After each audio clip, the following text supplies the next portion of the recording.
What's going on, guys? It's Friday night. Hot Chemistry Series is here with us. I'm your host, John. Matt, my partner, he's out of town, and Brody, he tested positive today for COVID.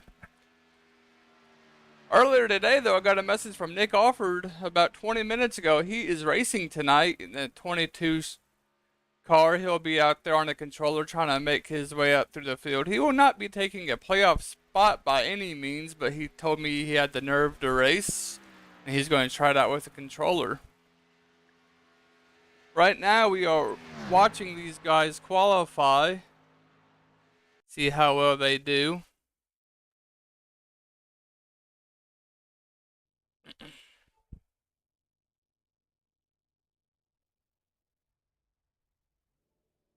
Going to try it out with the controller.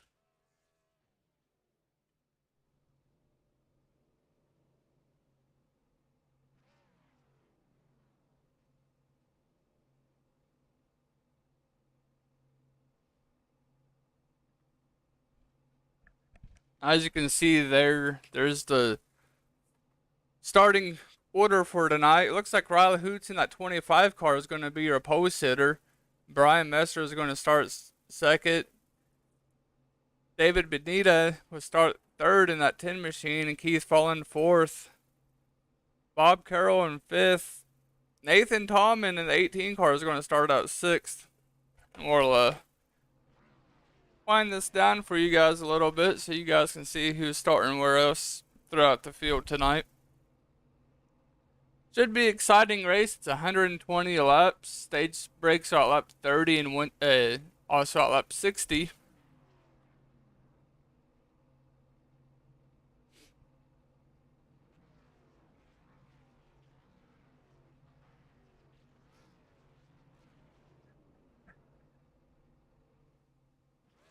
Pretty big field compared to last week. Last week some guys missed out. It was at Martinsville.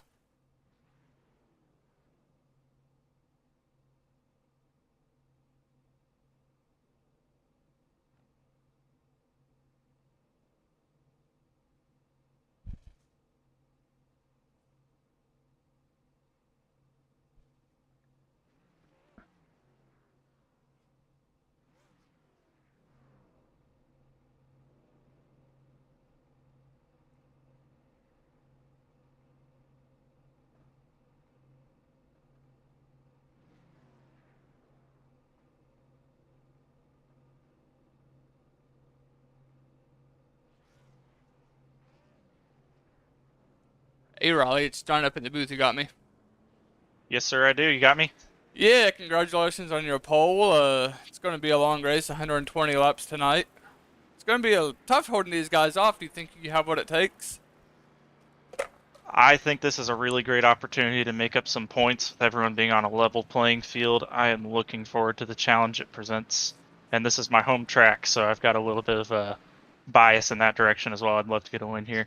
Yeah, it seems like a lot of drivers, especially from this league, are from Florida. So I know it's a lot of people that's wanting to win tonight, and most importantly, close in on that point lead that Parker has over the field.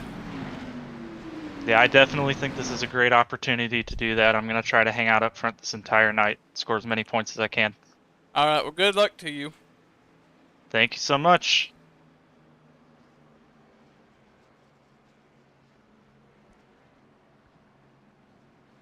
Again, guys, these stage breaks will be at lap 30, 60, final stage at 120.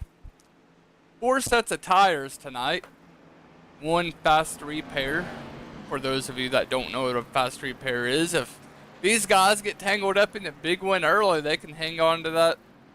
Use it. I mean, you'd hate to use it so early, lap 2 or 3 of the race. We hope that don't happen. Holding 1 to go. Some reason the lights are back on the pace truck here. Not sure what's going on. But that just gives us a little bit more time to talk about this fast repair for the people who don't know what it is.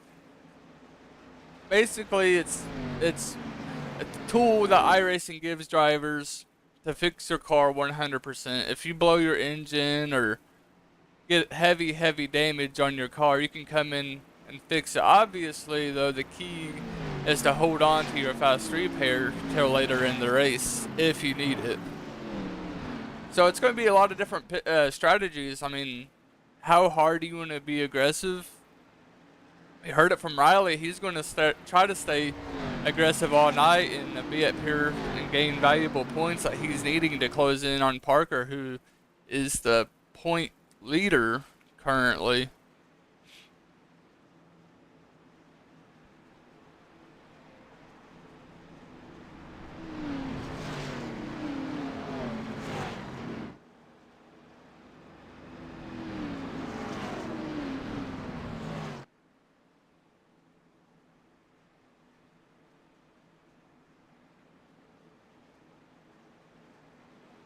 For those of you that might be watching on Facebook and YouTube, I'll do my best to swap back and forth through between the comments.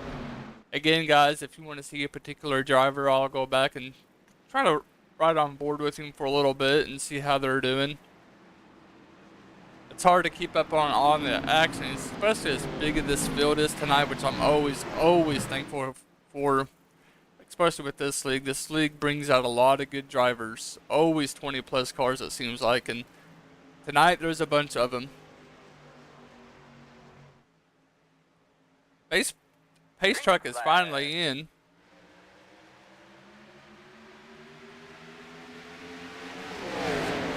We are off.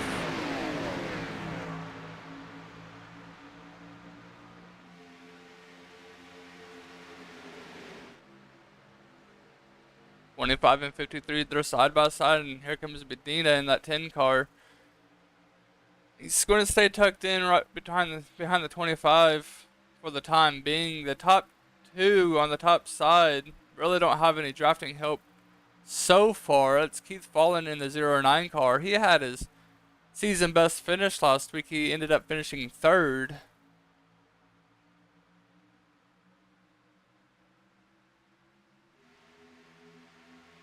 Pretty good start so far. Seems like a lot of these guys, it's going to take it easy. I don't see nothing too outrageous yet.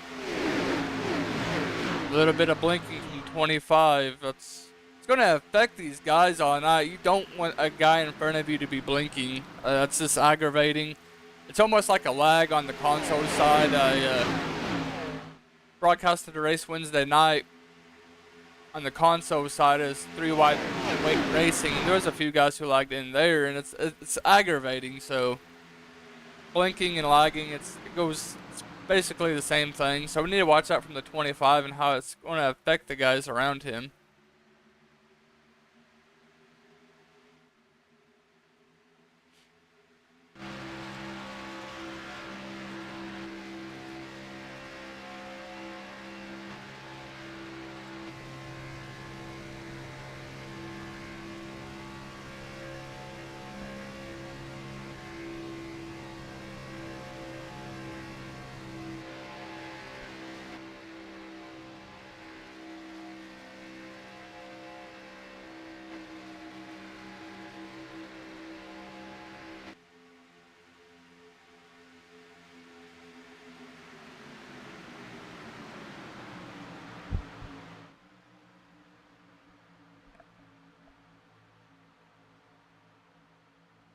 You can see there's a little bit of a gap.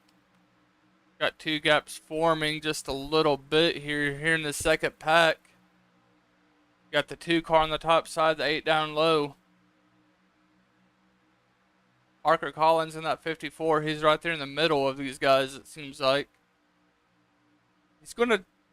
I wouldn't be surprised if he falls to the back more on purpose, just to try to save his equipment since he wants to hold on to his points lead.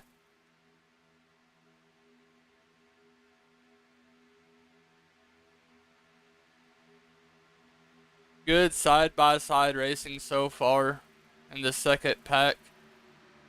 They don't want to let that first pack get away, though. They'll lose a whole bunch of ground if they let that happen. 54, he makes a split decision to go down to the bottom. That 5 car That's Felix. He won the season opener here at Daytona, so he's looking to go back to back here at Daytona. We'll see if he can make that happen. Still plenty of laps to go.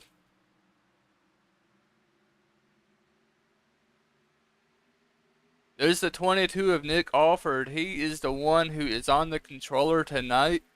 He's way in the back, almost at the back of the second pack. The second pack looks like it's trying to get single file now. Him and Felix need to find a place to drop down. They can probably get behind Bledsoe there in the 42, but they lose up a lot of ground.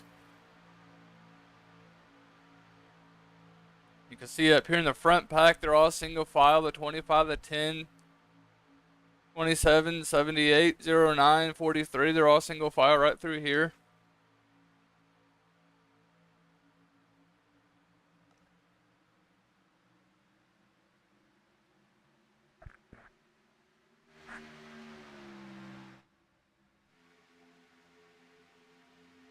That second pack, though, did manage to cut that front pack down. Everybody's single file. There's a few stragglers, though, way in the back there in the distance.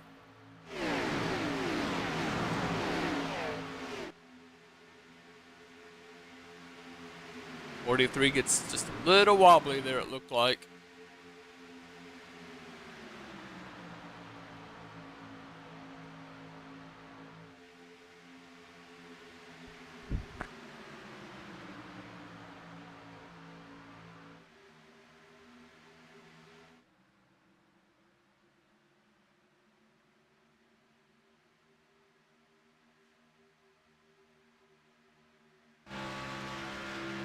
Up there on top, Nick Compton in the 80 car, you can see the yellow right above his windshield.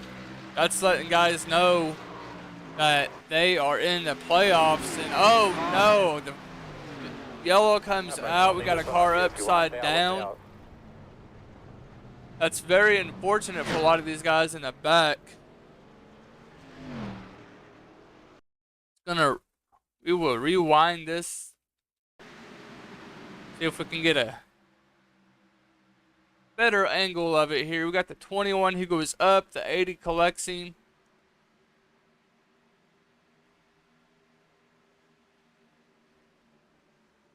A lot of people just not knowing where to go. It's hard to avoid right through there.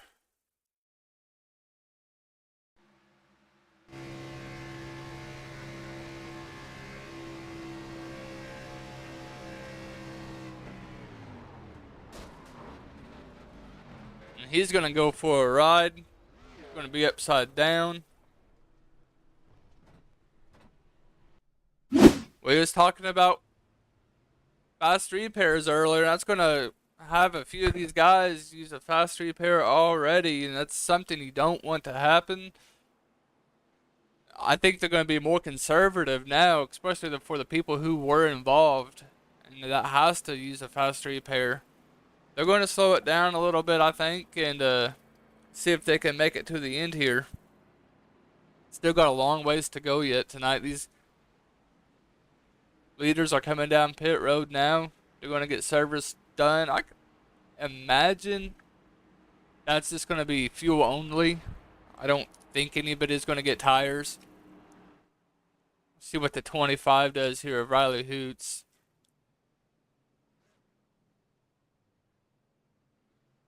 Looks like Keith Fallon is going to be your race leader in that 009 machine.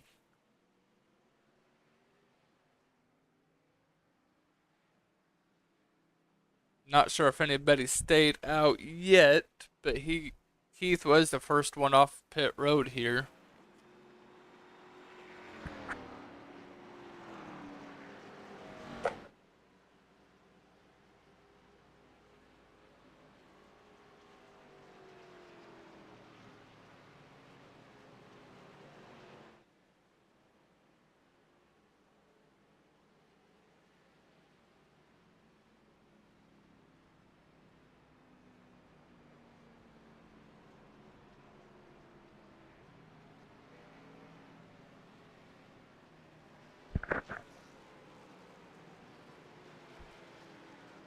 So it does look like everybody came down pit road. Nobody stayed out, it looks like. So he's going to take the top spot away off of pit road.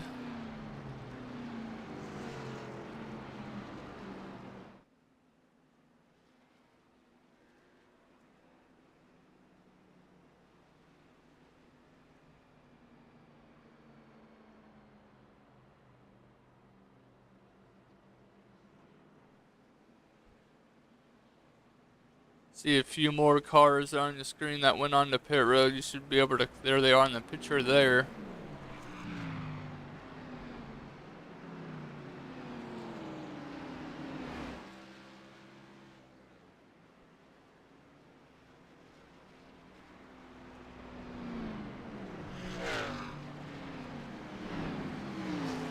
Lights are off on the pace truck. They're going to get double filed, and we're going to try this again. Tomorrow, though, if anybody who's out there watches football, the NFL playoffs start. We got the Raiders traveling to Cincinnati to take on the Bengals at 4:30 Eastern.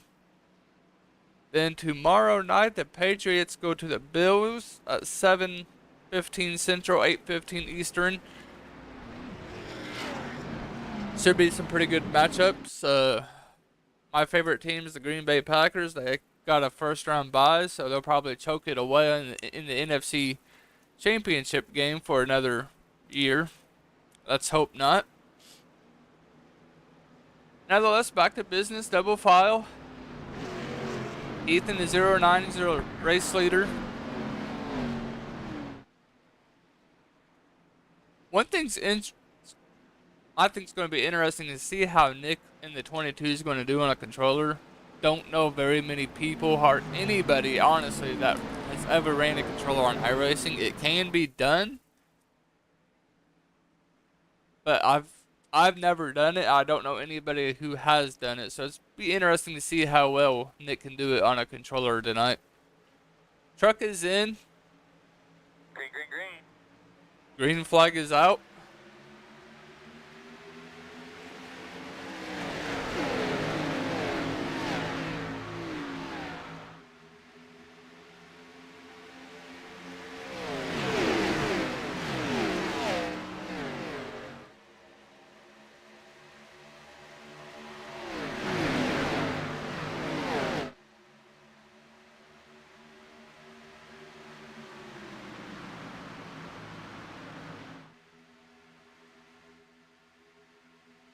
You can see that bottom lane. Everybody's trying to get down to the bottom. They want to ride that double yellow line all the way around this track, it looks like. Trying to, at least. 18, that's Tom, and they're on the top side. He's got the 53 of Brian Mercer right behind him. That's Tyler Thruman there in the 24 machine. They're in the third on the top side. Drops back down to fourth now. Here comes Riley. Riley's being aggressive on that outside. He gets a pretty good run. Let's see if the 18 is going to be able to push him down the backstretch here. So far, 25 has the lead. The 18 is going to go down low. Let's see if the 25 is going to go block it, and he does. 25 is going to take back over the lead. It's going to put the 53 back up on the top side. And he's getting one heck of a push by the 24 car, and the 24 is going to drop down low and take the third spot away and fill in that hole there.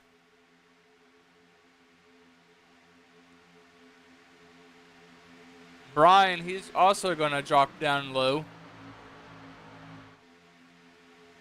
I thought he was, but he decided to stay up.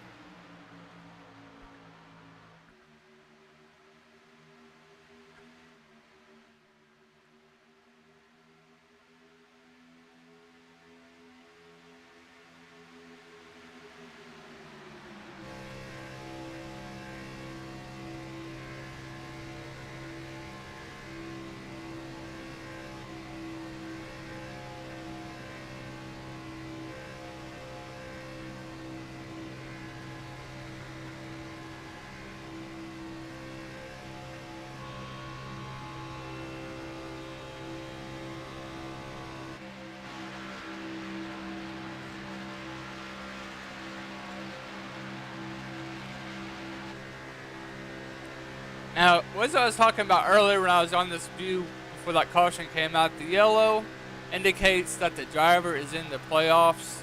However, the 22 of Nick is not in the playoffs. He had to drop out because he is currently in active duty in the Navy and he's being moved around or something like that. So he ended up giving up his playoff spot, but you can see the yellow above his windshield, but he is not in the playoffs.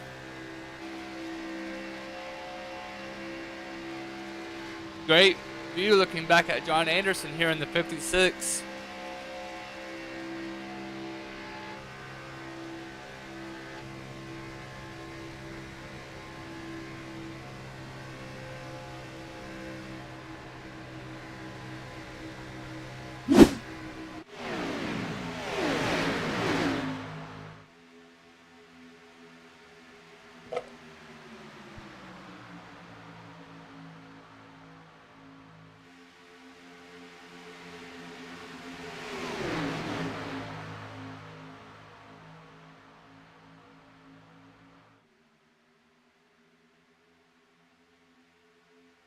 Looks like the top 7 or 8 or so are single file, possibly 9. And further on back, it gets double filed.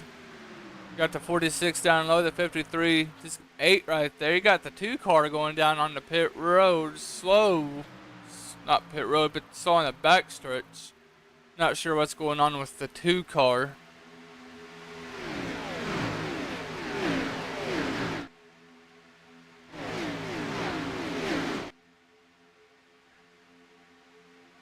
Guys are starting to get a little more racy up here toward the front.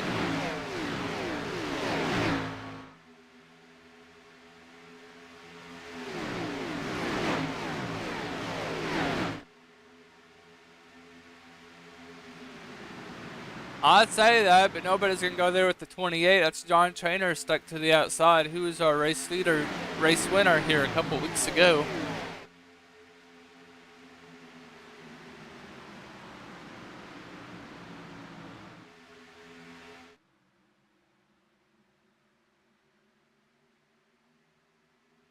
So Riley wasn't kidding around whenever he said that he wanted to stay to the front. He restarted there in about 4th or 5th place, and he's back to business right where he was when that first caution came out. The only bad thing about being the leader, in my opinion, is you're using more gas than anybody else. You're always on the throttle. Whereas the guy behind you, they can let off a little bit and save a lap or two. You can save a lot more if you need to. If there is yellows, you can shut off your engine just like you can in real life. But it is hard to save here. But riding in line like single file, you can easily save a lap or two, unless you're the leader. Riding on board with the 95 machine. Caution's out. What is this for? Say again. Caution for. In the wall.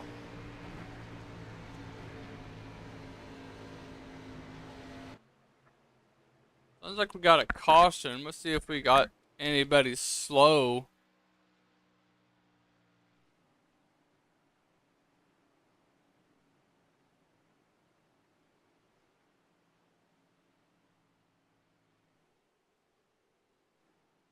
Not sure what that caution was about.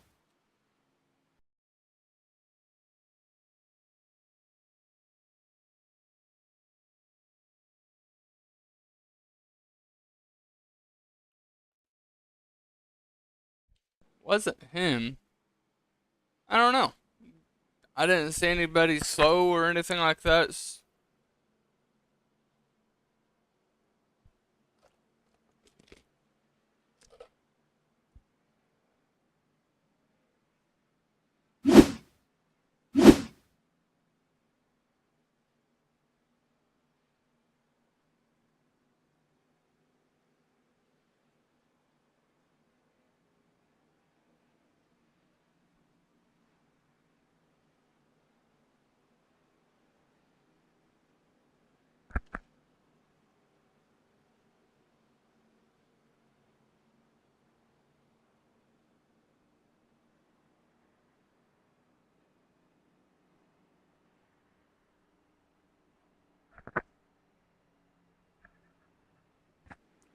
If another caution comes out with 5 laps to go in the stage, they will call that the stage. We are currently working lap 19 of the race of 120, and the first stage is at lap 30.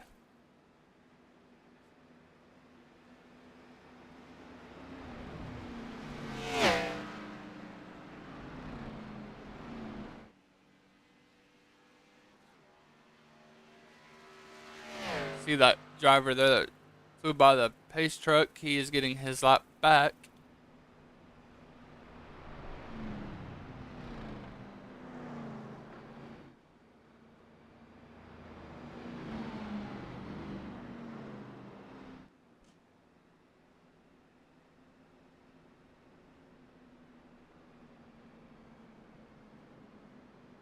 '62 has a pretty nice paint scheme today, something different. I haven't seen all season. Definitely like his paint scheme. That's Kevin Bullock there in the '62 machine.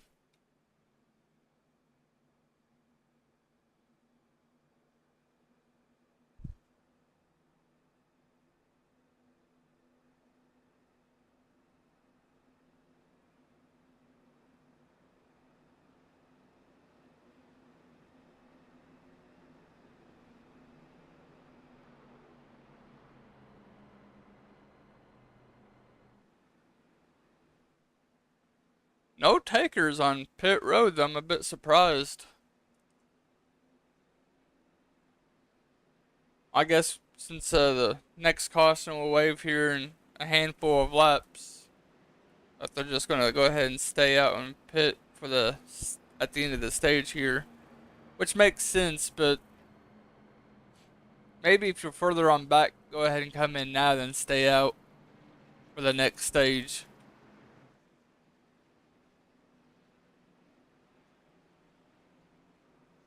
Just different strategy you could always try to do.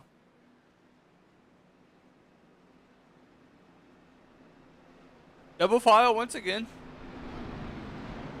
Getting ready for this restart. It's going to be Riley Hoots in the 25 car, who is the race leader. His outside is James Mitchum.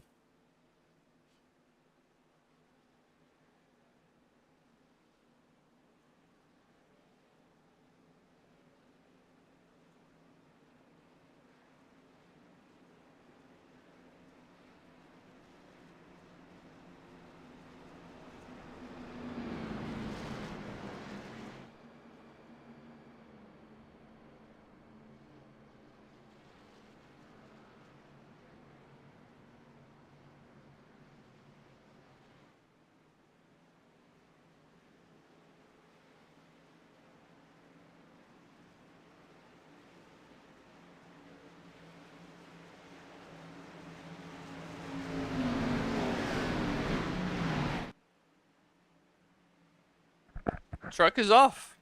Ready, green flag. Green flag is back out in the air. 25 gets a pretty good restart. 88, he's going to jump down low. He's going to fill in that spot pretty quick there. The 95, he's going to tuck back in line.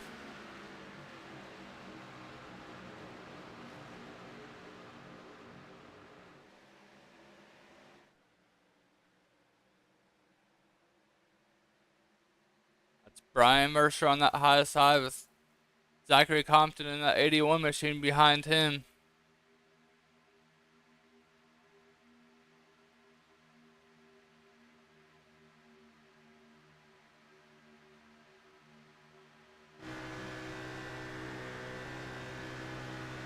Looking back at Keith Fallon there in the 09 machine.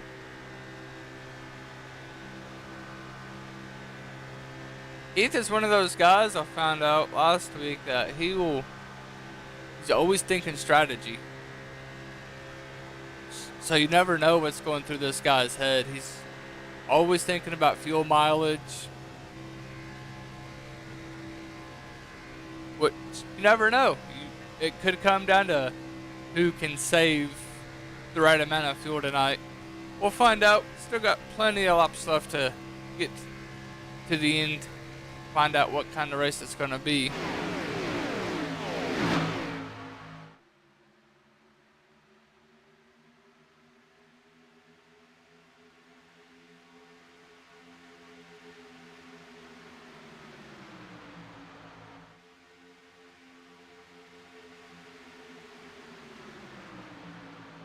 single file, but Brian, he's desperately trying to get that outside working. I thought he was going to, but nobody wants to go with him to Compton. He's going to stay right where he is. I think he's content so far for the most part.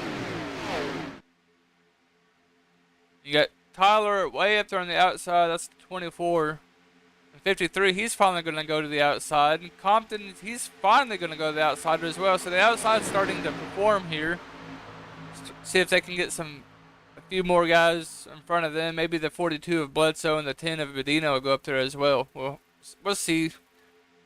See who decides to stay in what line here.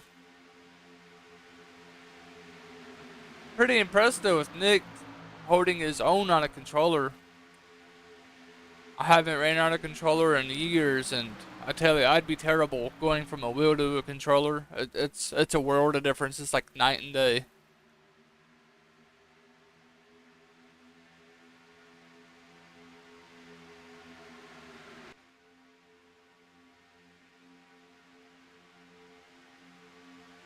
You can see a car there further on back, blinking just ever so slightly. A 25. He did finally quit blinking. He was blinking earlier at the start of the race, and he hasn't blinked quite a few laps. It's always positive for the guys behind him.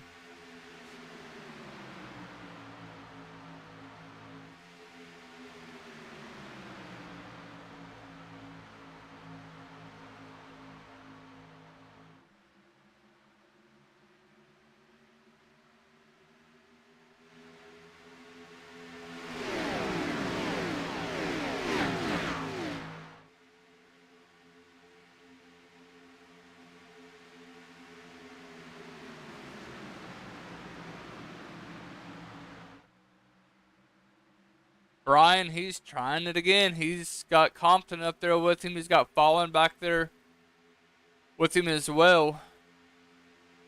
I'm just not sure that they are getting enough help right now to really make a difference.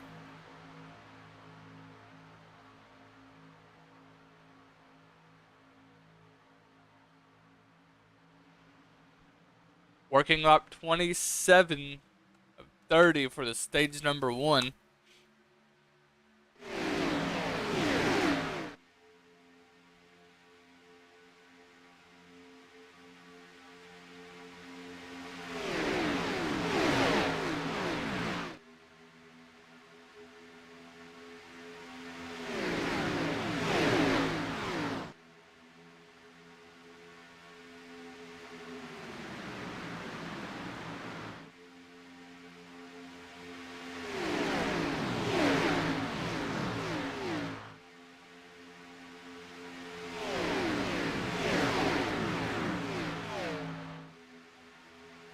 Really good racing. Everybody's trying to be patient, but yet be just a tad aggressive at the same time, as they know that these points are pretty important that's coming up here.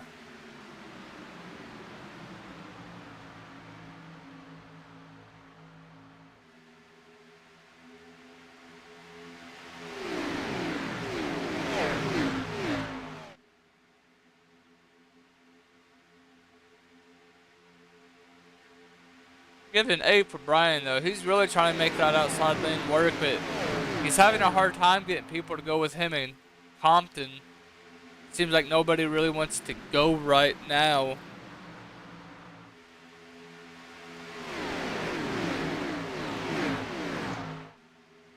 A little bit of a bobble out of the 28 as he's all over the back bumper of the 18 car.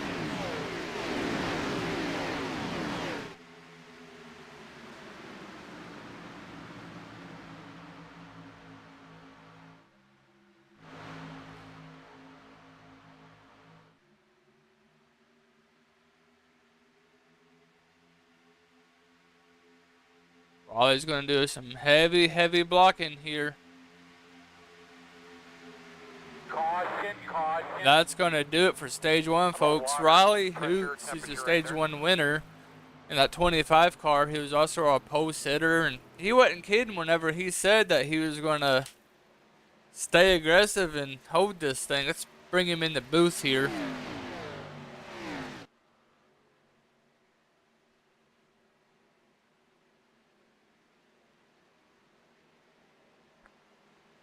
Get battle then. Oh, Hey, Riley, it's John up in the booth. You got me. yes, sir. Hey, man, you wasn't kidding around whenever you said that you wanted to take a hold of this lead and keep it. Yes, sir. I am enjoying the view from the front right now. I bet you got a little. Did you get a little bit worried there with the 62 behind you to see if anybody was going to team up with him and try to make a pass on you? Yeah, no, I definitely was watching him, especially off of turn 2. That seems to be where people will typically get most of their big run.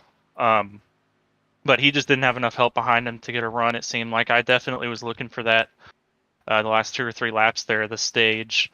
But yeah, I saw him look there on the last lap, and I saw he didn't have a gap, so I decided it was better to protect the bottom. All right, well, we'll let you get back to business here and then keep on enjoying the race and good luck to you. Thank you, sir. Enjoy the race.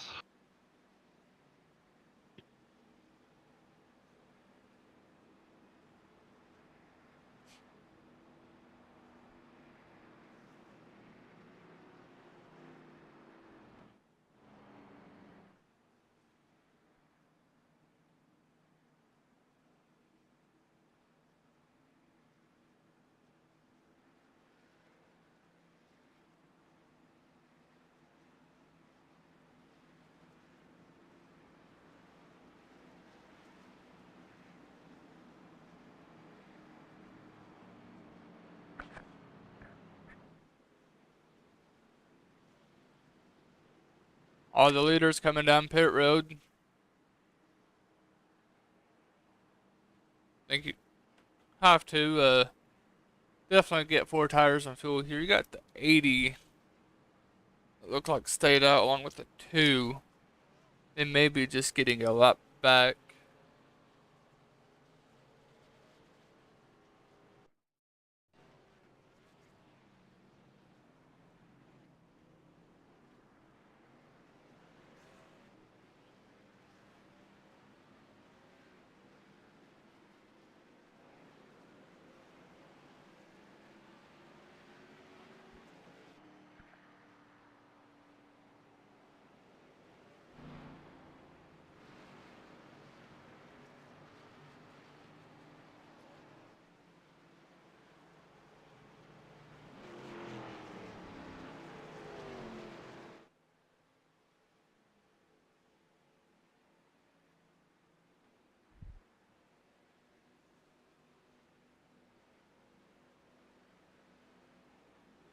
It's going to change things up here as your race leader is the 24 car Tyler Truman.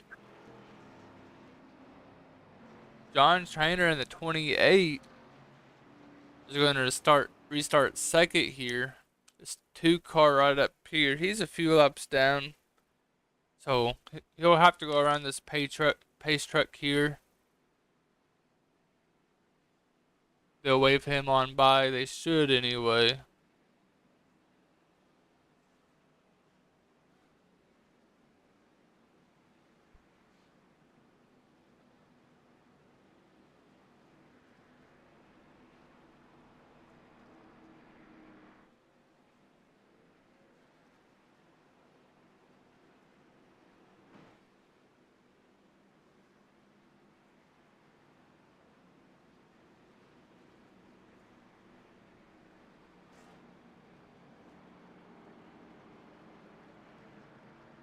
The 2 is just going to drop to the back. Since he is not on the lead lap, he'll have to let all these vehicles go around him. He's going to come to a stop to make it easier. Probably exit out, looks like. Yeah, that's what he did. He just took a toe to pit road for some reason.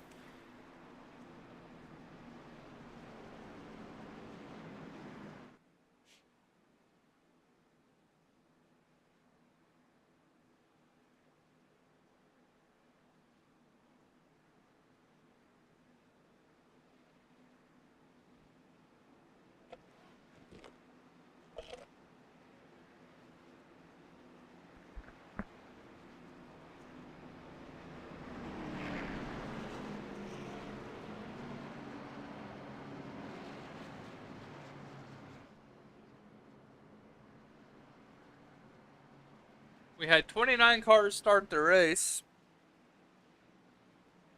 25 on the lead lap. One car, one lap down. That's Rogers.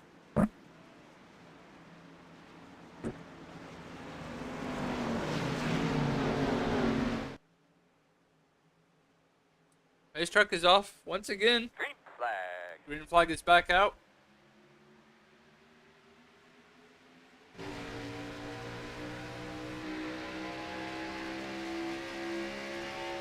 Pretty good push there by the 25 all over the back bumper of the 24 as they go off into turn 2. Everybody's single file just like that. Not everybody. Definitely the top half dozen are single file. It's Parker Collins, current points leader on the outside.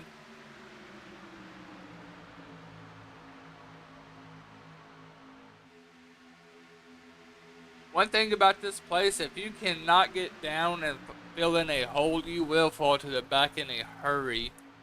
If, just like typical Martinsville, you get stuck on the outside at Martinsville, you're going to fall to the back. And here, if you can't find a hole either on the top side or bottom side to drafting help, then he'll fall to the back. And we got cars wrecking back here.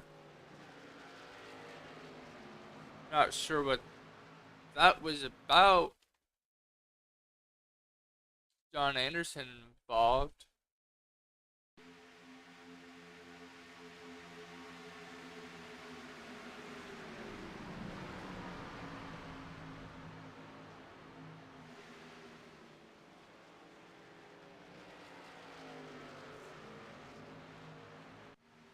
Great. Great driving by them. Meanwhile, we go back live and we got a bigger, much bigger caution. Bigger wreck. Oh boy. We try to look at one thing to see what happened and go back live, and 53 Brian Messer, he's missing his whole front end.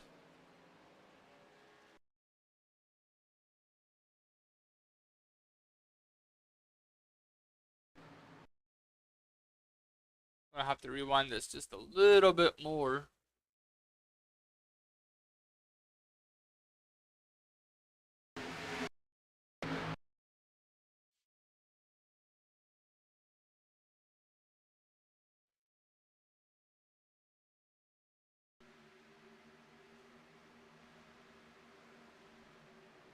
Looks like some vehicles, some of the drivers are having a hard time staying hugged down to that yellow line, and they're trying to check up and stay off one another. Rewind this thing just a little bit more to get a better understanding of what exactly took place here.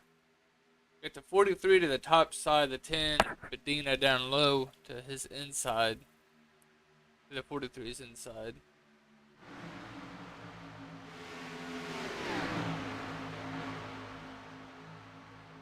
Oh, looks like the 43 came down just a little bit. That's what caused all of that.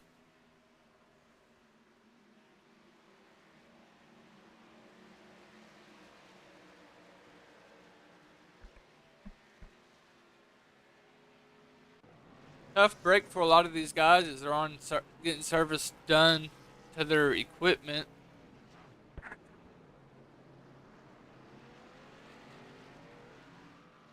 Nice driving for the guys who were able to avoid that. I know sometimes there is no place to go. It all happens way too fast.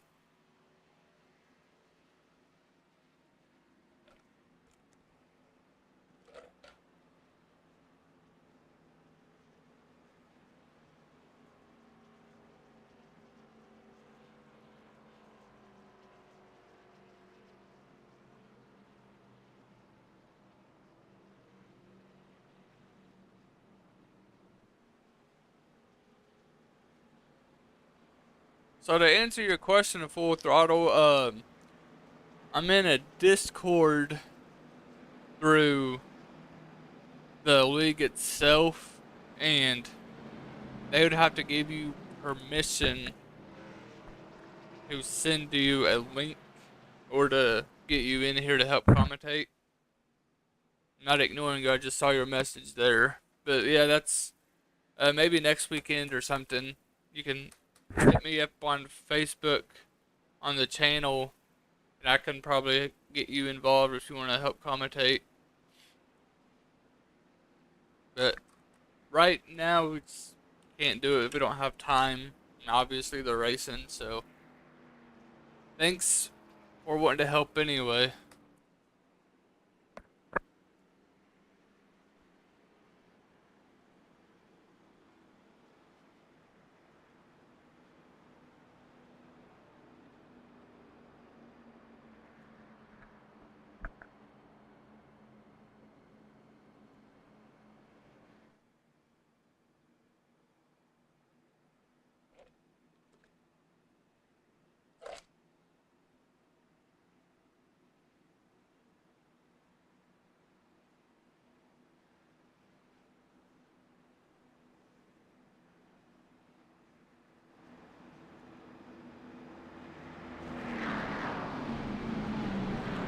New race leader after the latest yellow. It's going to be Kano is in that 71 machine in that Toyota. Front row is Toyota. You got Eli Roposa back here in that 46 in this Camaro.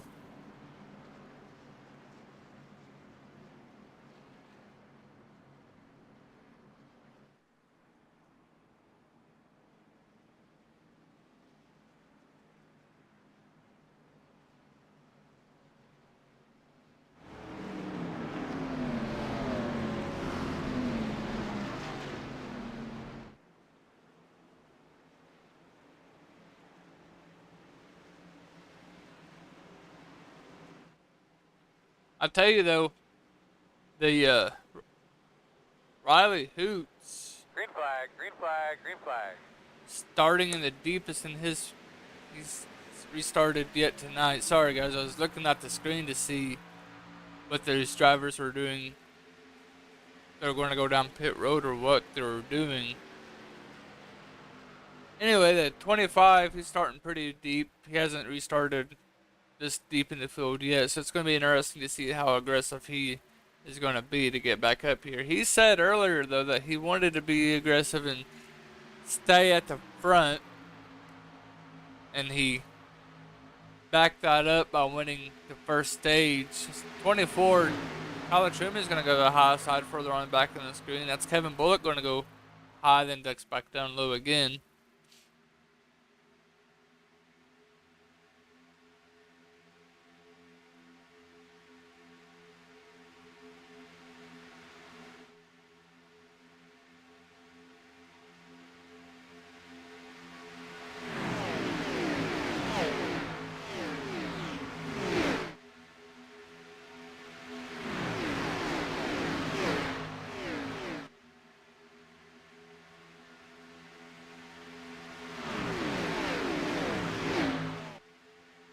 Stage 2, remember guys, it ends at lap 60 for those of you that may be just joining us.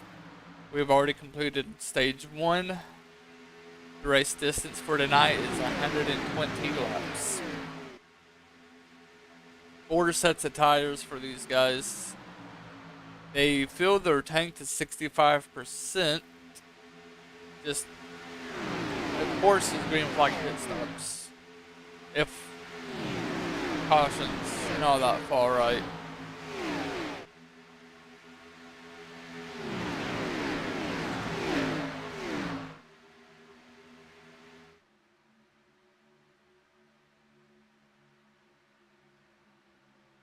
Big train. The 71 is leading. Everyone's single file now. Oh, I say that, then I look again, and here comes Nick Compton in the 80 car. His brother is not behind him up in that outside lane. I'm a bit surprised.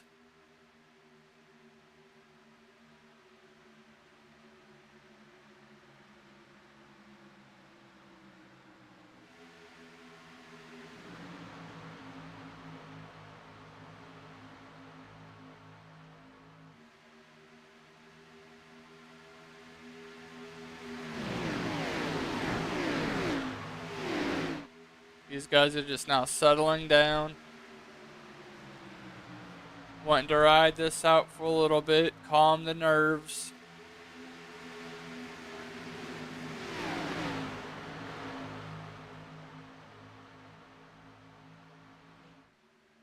Grab you a drink, turn on a fan if you can.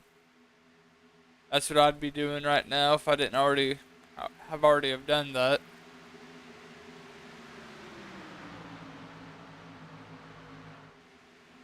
Now the action comes. The 46 is going to spin. Caution, caution. Still caution. wrecking. How you doing in there, kid?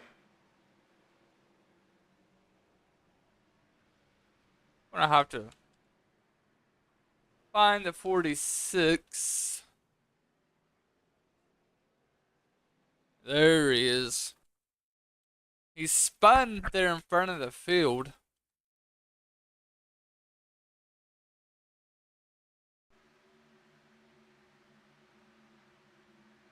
James Mitchum gets a pretty good run on that outside all by himself. 46 goes up just a little bit, maybe. And people in the back were checking up and really had, again, no place to go. And that's what done it. Riding on board with a 46 here.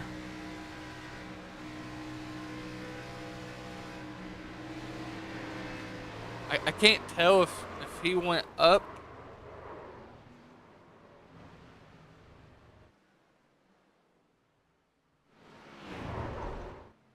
Trying to find a different camera view. Here we go. Here's a good one. Maybe we can look at a steering wheel. See if that would tell us anything.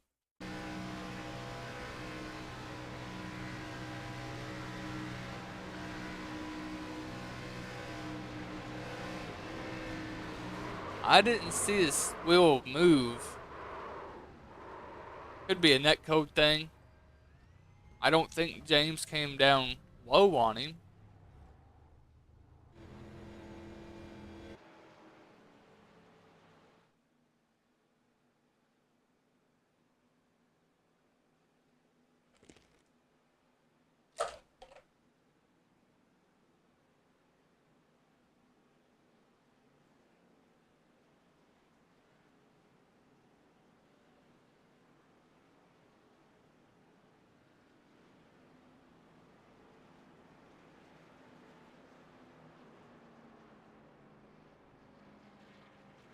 That's going to bring out caution number 5 for tonight.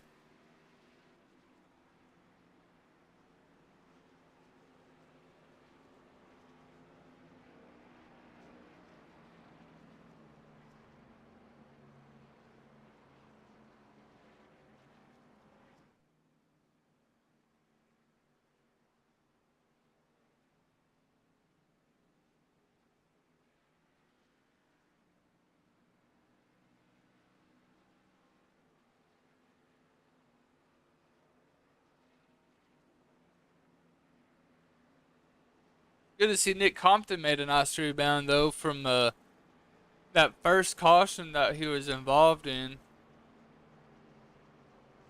He made his way back up to second. Pretty nice recovery on his part. Our Daytona 500, the 5 of Felix, has exited the race about 20 or 30 laps ago. He may have just had too big of a damaged car to continue.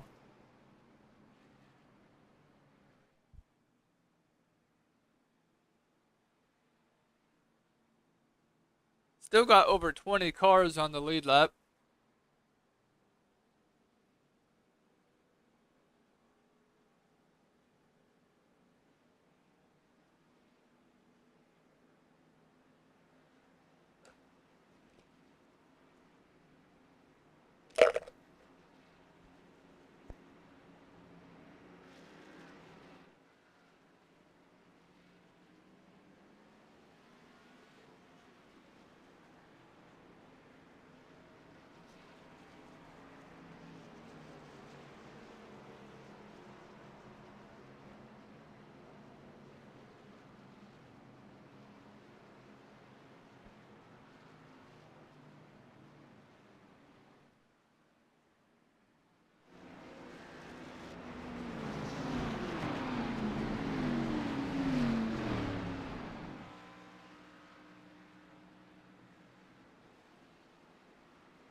Finally, we are coming out of turn 4.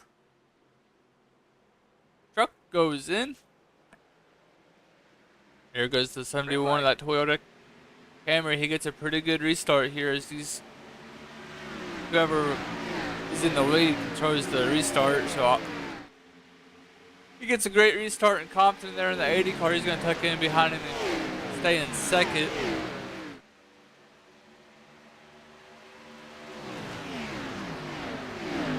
Trainer in that 28, he's finally going to fall in line there behind Zachary Compton, the 81.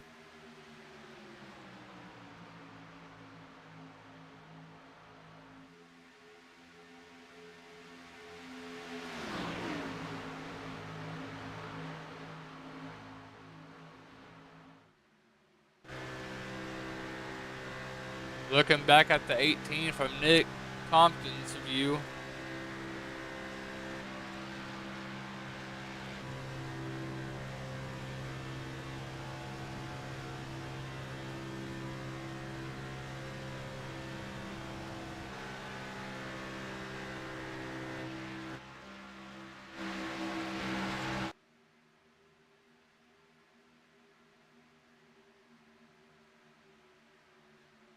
Looks like the 18 wants to go to the outside, but I think he's afraid to pull out. You can see there on the bottom of your screen, though, 25 of Riley Hoots, he does pull out a line. Nobody's going to go with him as of yet.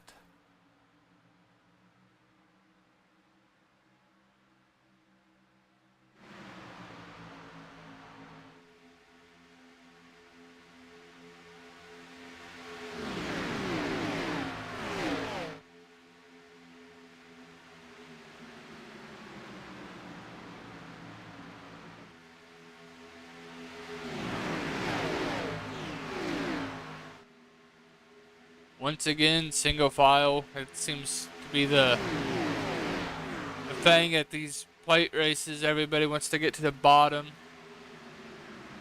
There is a 65 who flipped over and over on top of his lid earlier. That's Rogers. He's also made a pretty nice recovery.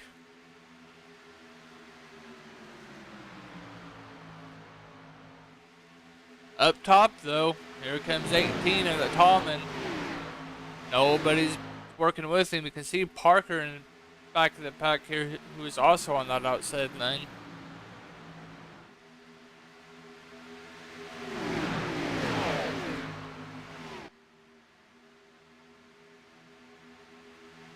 These guys are starting to get a little pushy now. That outside line is starting to really perform. Getting all the right pieces together. Trouble! Big wreck. Huge wreck. As the 871 goes off the bumper of the 80 car. And that's going to take out quite a bit of people.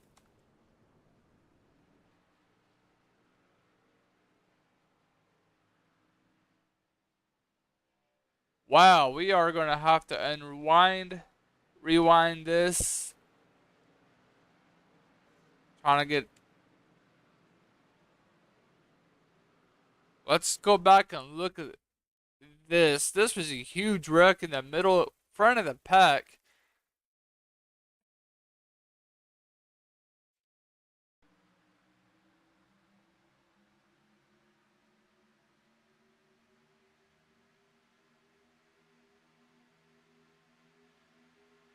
Looks like the 80 gets a pretty good run. Still pushing all over his back bumper. Turns him just a little bit. And that's what does it. I mean, you got to lift a little bit here in the turns.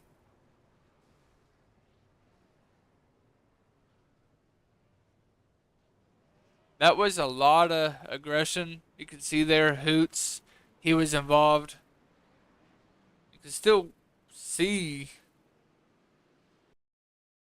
more guys falling in the back, just coming right in. I thought Felix retired. It said that he was out earlier.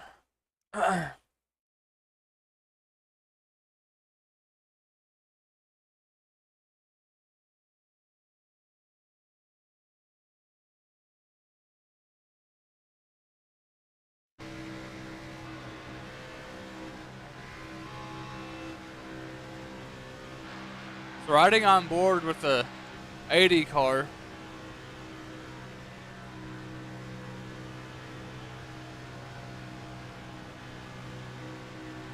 And you can see he's all over his back bumper, all over the 71's back bumper. He's pushing, he's pushing, he's pushing. Still pushing. There's nothing wrong is here. I think everything is fine up until you can't push no more in these turns. It's right here.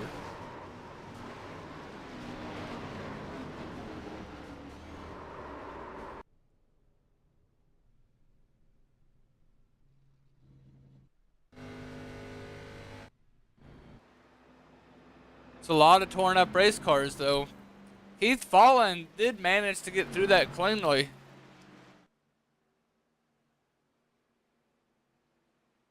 So Keith is going to be our race leader.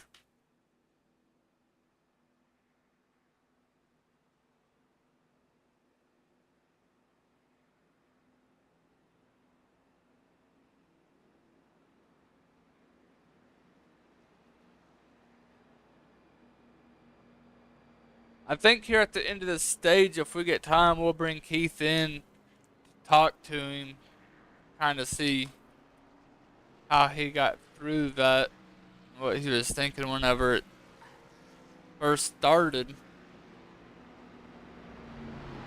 That's going to shake up the field though quite a bit. A lot of these guys are having to use a fast repair for the first time, or they may not even have any left. Like the Rogers here, he doesn't have any fast repairs left. We know Nick Compton don't have any left either. I don't think he does. It's really unfortunate for Rogers though, because he flipped earlier in the race. Landed up on his hood, went barrel rolling over.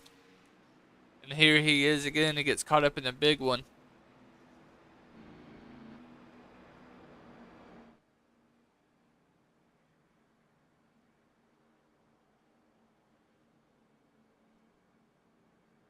We are not in the window though for it for the officials to call it for the end of the stage.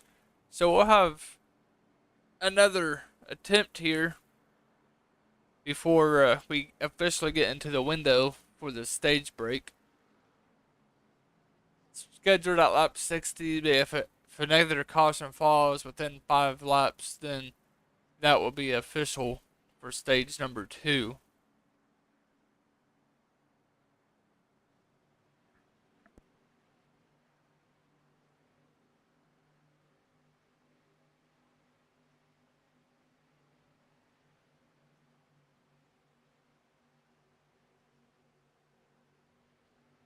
Green flag.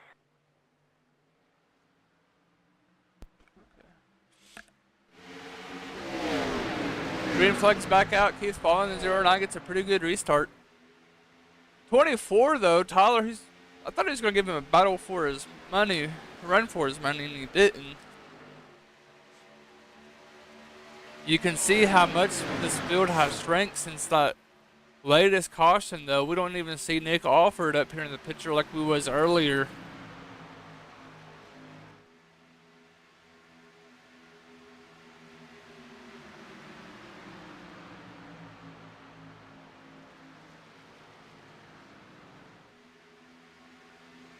So Felix must have returned to the racetrack because earlier it was showing him out of the race on the scoring monitor. So I do apologize for that, guys. 71 though, he was involved in that latest caution. He's back here in the mix, trying to get back up here in the lead.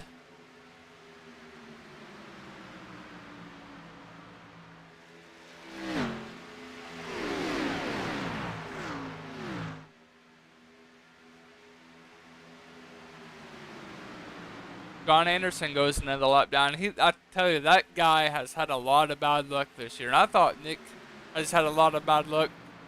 But John Anderson, he's one of those guys as well that's had a lot of bad luck. But he's in it for fun. He didn't make the playoffs by any means, but he's up here having a good time just racing on Friday nights. As Keith, he's showing the way around Daytona currently.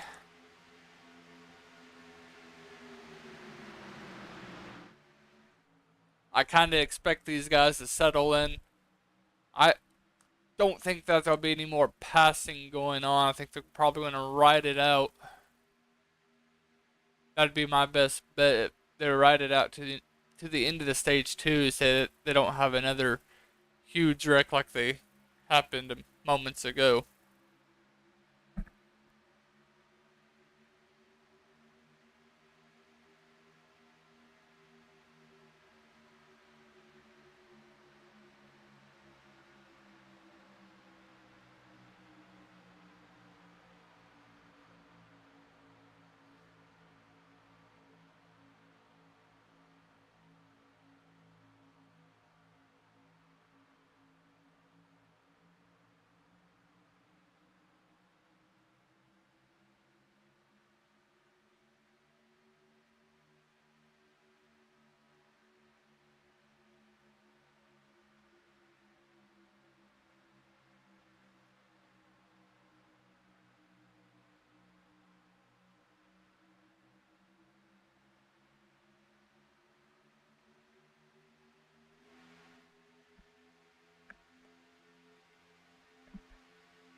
Two laps to go and laps on stage 2.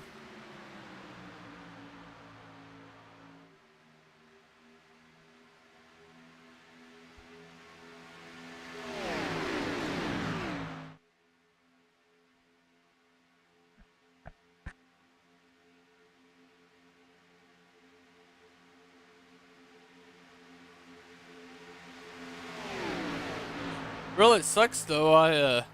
Hopefully we can rebound here when we start stage 3, and everybody will hopefully be back up on the close to everybody will be back up here on the lead lap.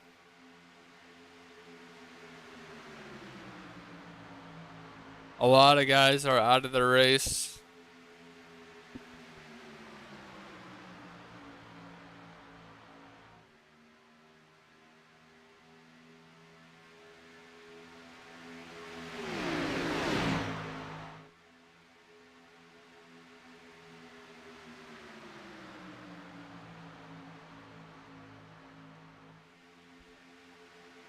You guys being a lot down.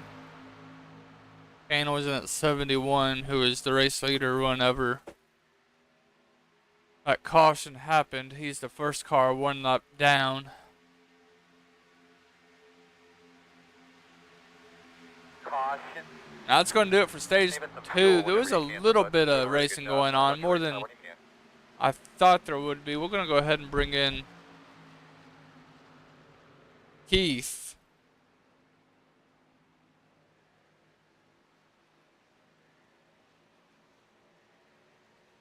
Hey Keith, it's John up in the booth. You got me? Yeah, I got you, man. How you doing? I'm doing good. First of all, congratulations on your stage win. Appreciate it. Appreciate it. Let's go back at that latest caution though. What was you thinking whenever you saw that up front? I mean, you was pretty well escaped pretty well clean through that. Well, I was thinking I need a new pair of underwear after that. That was I don't know what was up with the 71. I don't know if he was lifting trying to save fuel or what. But when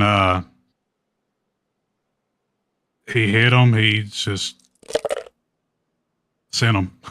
Yeah, you can't. I mean, if the 71 was saving fuel, you can't do that as the race leader. Yeah. So, but the rest of the race, I'm just going to try to keep it clean and see if we can bring home a victory in the Captain Jack Chevy. I was gonna say you're running the same paint scheme you did last weekend. Maybe it's the paint scheme that's bringing you the better luck.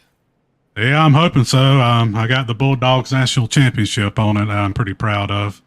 Yes, sir. At least they beat Alabama. Yes, sir. All right. Well, good luck to you for the rest of the race. All right, I appreciate it.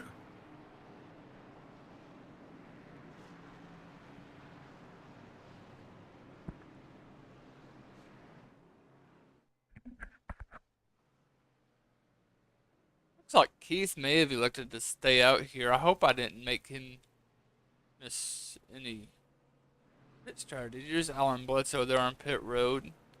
Rogers there in 65 car. Some others.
Well, this race is officially halfway done.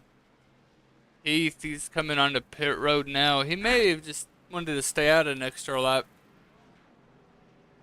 Gain just a little bit of advantage on fuel. You could save a lot more if we're back in the pack, and that may be something that he's wanting to try to do here. Like we said earlier, he's one of those guys who's always thinking strategy.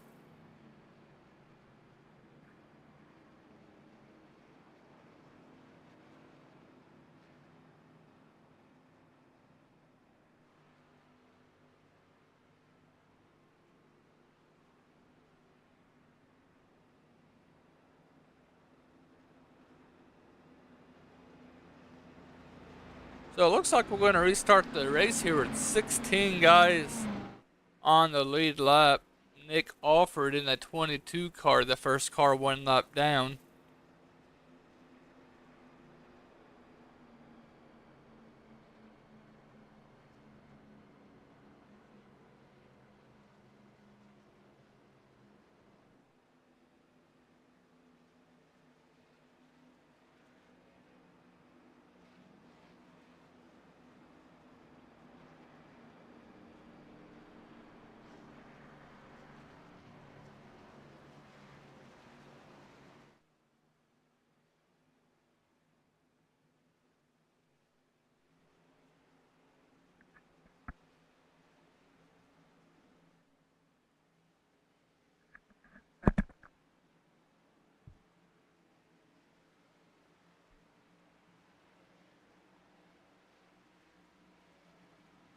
Truck is in.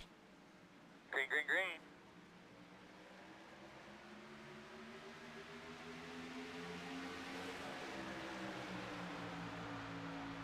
.25, he's really pushing the 10 car. He wants to take control back of this lead. Let's see how much he's going to push the 10 to help him. He's got Derek Line, though, in the 88 right down low beside him. Top 5 is John Anderson sitting there in 5th.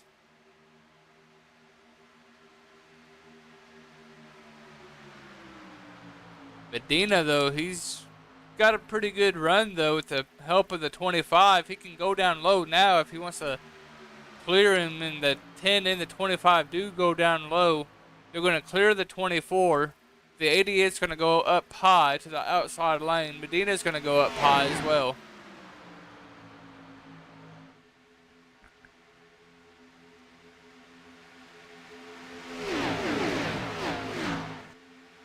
Now it looks like the outside line is going to be the preferred line as It's Medina's pulling everybody, trying to pull everybody to the top side, just like we see in real life.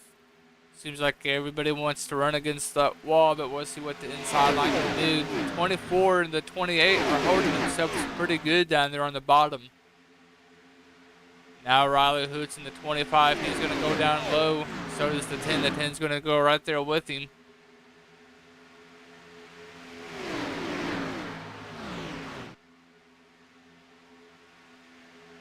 Might be a smaller pack right now, but still pretty good race. And you got the 87 there sitting there in third. John Schilling, he has a nice looking paint scheme for tonight as well. As Riley Hoots in the 25, he's making his move to the bottom. That's going to bring the 87 up to the top. And then Hoots is going to go to the top as well to block that momentum that the high side was carrying.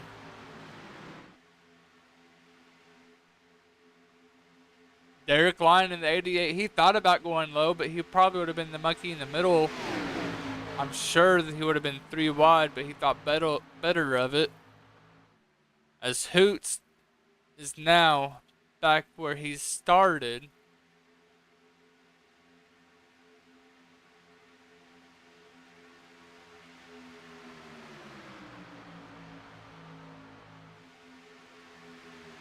Let's see what these guys are going to do. Hoots is riding that bottom. He's been there most of the night. After a little bit of shake-up, he finally found the lead again. He's got the 10 car all over his back bumper. This front pack is single file. The 24 though, Tyler Truman, looks like he's wanting to make a name for himself and make a move to the outside if he gets help.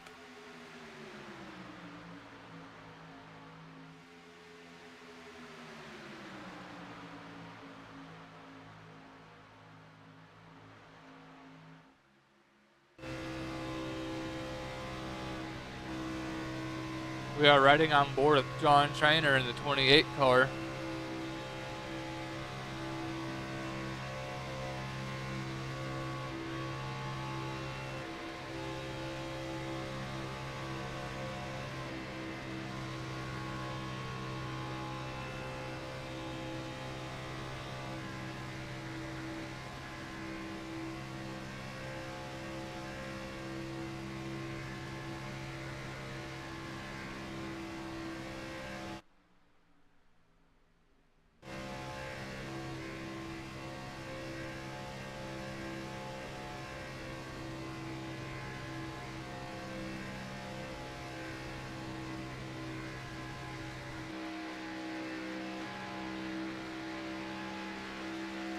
Looking back at the 24, his back bumper is all beat up.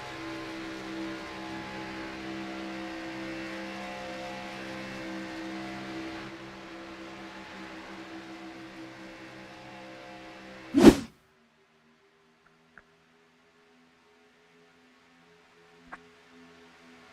can see there, 09 King's falling. He's the only car on the outside, and then John Schilling in the 87 is going to go up there with him. 8.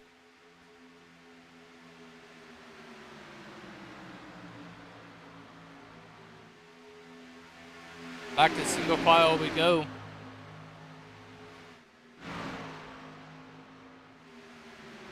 Further on in this second pack, we got some stragglers, 5, 71, 18. 81, I believe they are 1 lap down or more.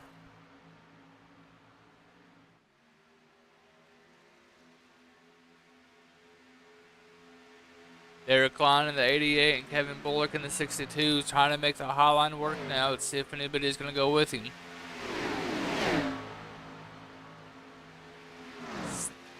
Still have plenty of laps left to go in this race. You can see they're way up ahead of you. That's Alan Bledsoe in the 42, I believe. Yes, that's Bledsoe in the 42. He's going to go to the high side and let everybody else go to the around him.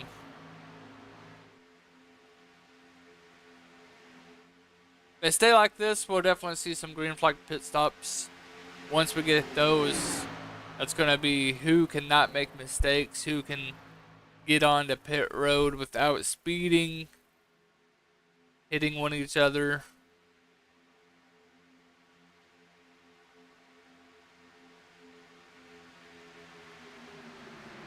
One thing too about being in a draft like this, your car does get hot, and you're going to have to get out of line sometimes just to get a little bit of clean air on that nose. Otherwise, you will overheat your engine just like in real life. But we know one thing, the Hoots in the 25, he's using up quite a bit of fuel.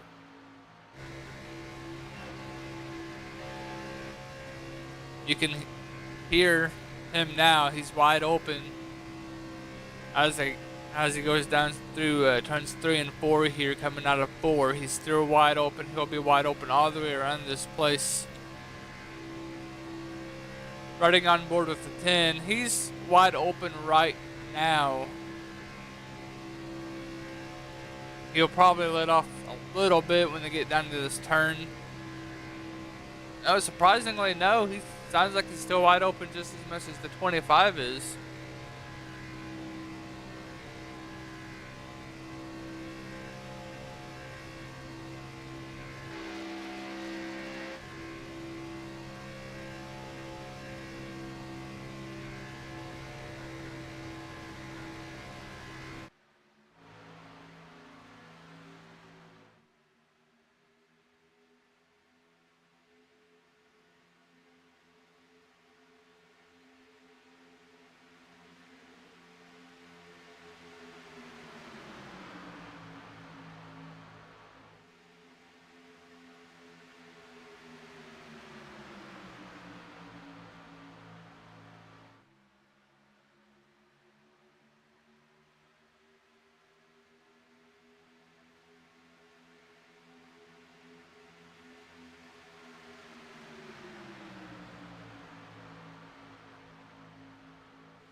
Still single file.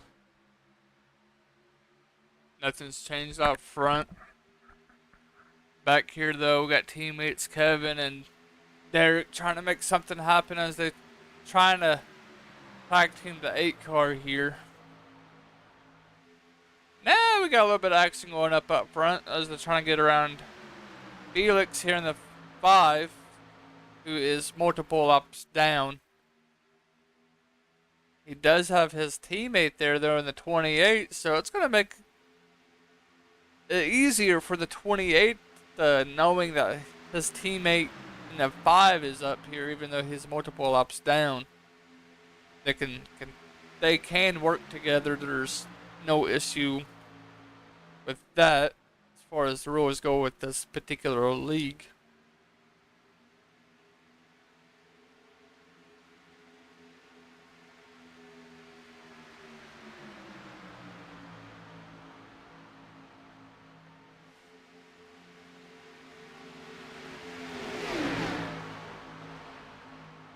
Five is gonna go high. 3 wide as they go around the 18. Still 3 wide as the 18 is the guy in the middle in that Toyota Camry. Nice job of everybody giving each other plenty of room as they're 3 wide, trying to get around that lap traffic there. Everybody done a nice job.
Sorry guys, I was trying to see where the schedule was up for next Friday night. Next Friday night, the chase continues. It will be another night race at Las Vegas Motor Speedway, way out west. And 2 weeks from today, we will go to the tricky triangle of Pocono up in the mountains of Pennsylvania. Then we're going to finish it off down here in the state of Florida at Homestead to crown a champion. So those are your final few races coming up for this league. It's going to finish off on February 4th, excuse me.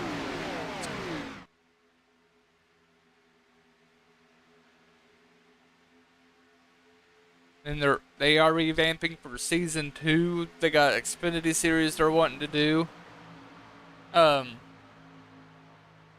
Also, for anybody who is interested, they are putting on a race January 22nd here at Daytona. It's going to be on a Saturday night, 100% race length. It's a charity race, 200 laps. Race is going to be at 7 o'clock Eastern time. Practice starts at 6. That will be broadcasted.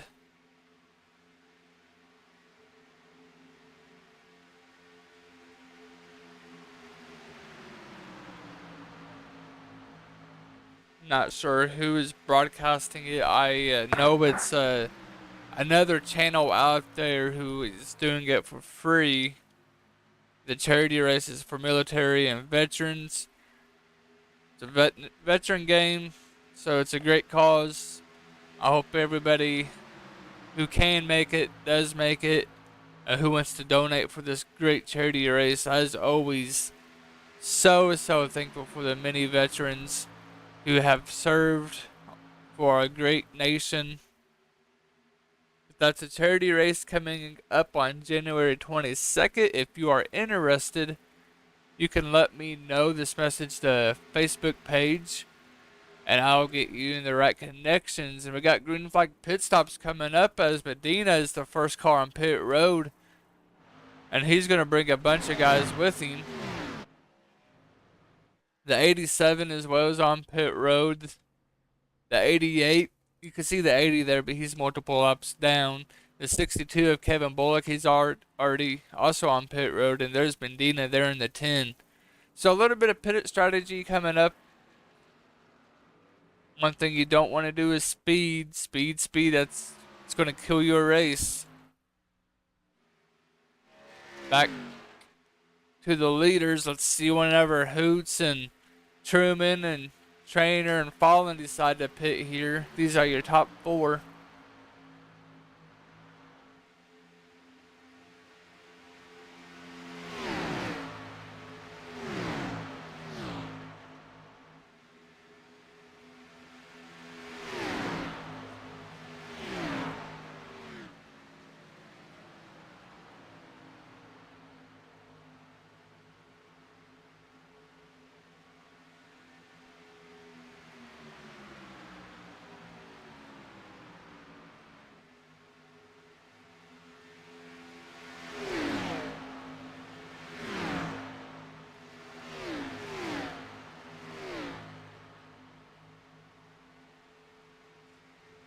You're wondering how this pack got split up into several different packs. We had a caution with the 80 and 71. 71 went off the bumper of the 80 car. Ruined a lot of drivers' races for tonight, so the field definitely shrunk, and we are having green flag pit stops. We're still waiting for these guys here to pit.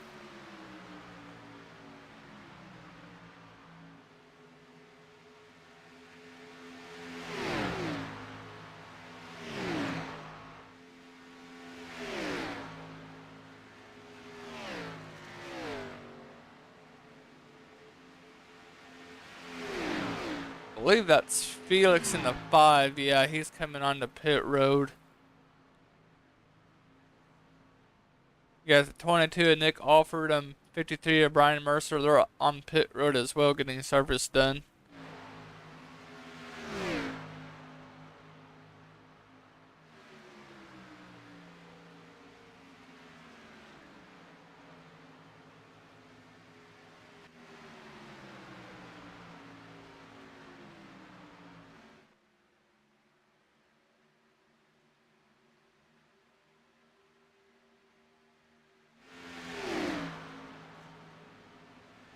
Here they come.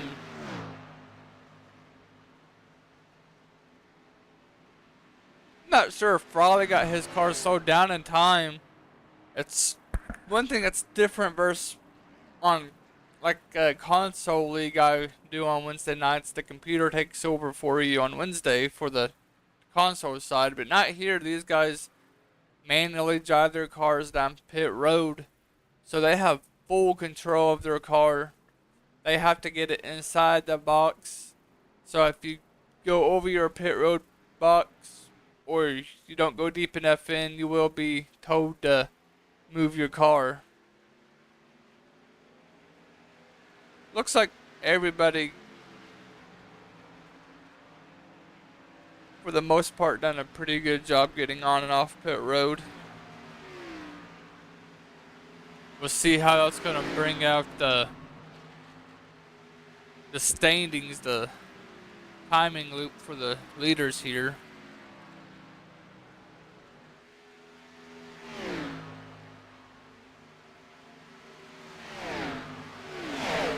So it looks like Truman in the 24 is going to be your new race leader here.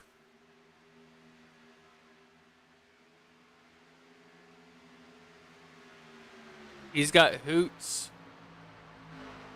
giving him one heck of a push. But right behind them, they got Medina,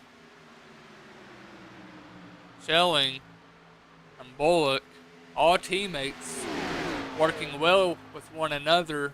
They're kind of leaving Keith falling in the 09 in the dust. Hoots, we're gonna have to try to block that. They're gonna go. Chilling really backed out of that. I thought maybe he was going to take it 3 wide. That's why I didn't say anything. I wanted to see what move he was going to do for sure. And he tucks back in.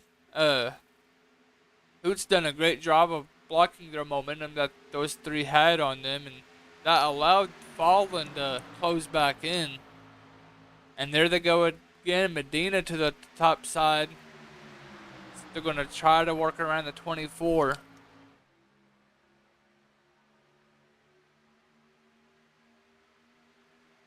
25 is going to go down low. See Nick Alford and Brian Messer right in front of these guys. Medina goes down low.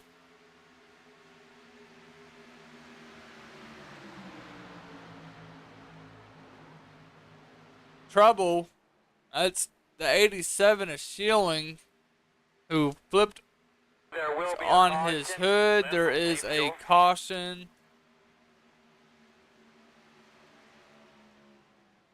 Go back and rewind this.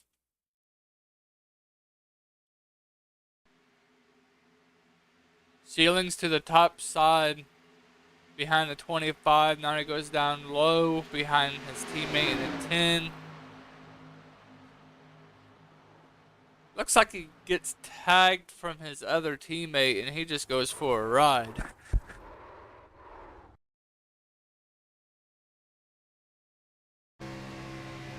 Riding on board with the 87.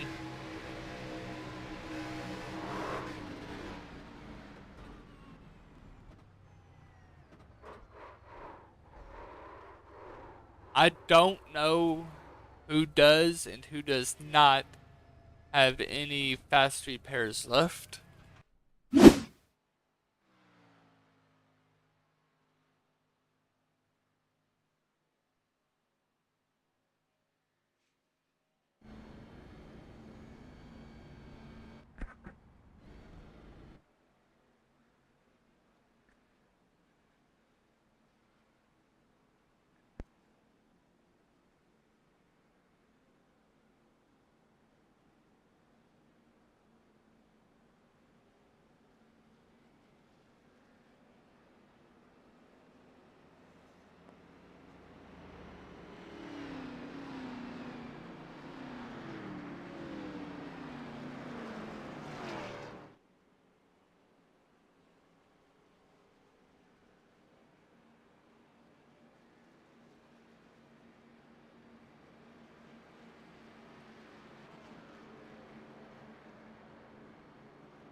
Alright, guys. Let's reset the field here. Hoots remains your race leader. Medina is going to restart second. Kevin Bullock third. Fourth would be Keith Fallen. Fifth would be John Trainer. It's going to round out your top five.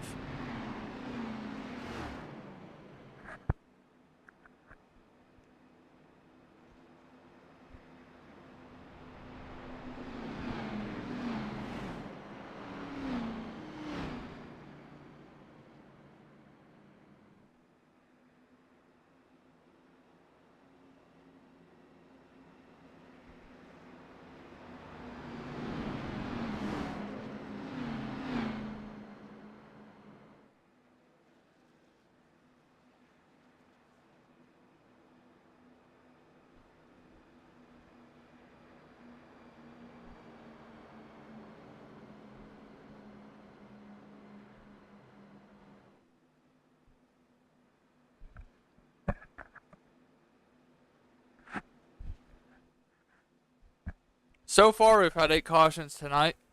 Currently working the 8th caution now.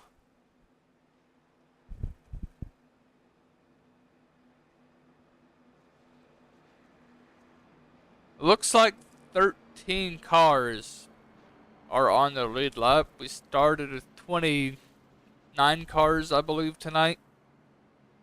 Yeah, 29 cars. We started with 13 on the lead lap.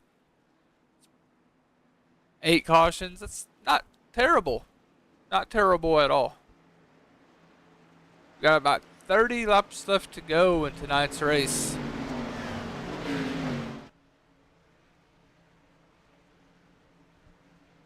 Pace truck is in, green flag is out.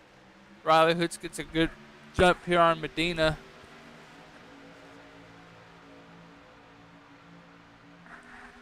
He's gonna tuck in line here. It's gonna make things interesting with some of these cars being one or more laps down up here with the race leaders.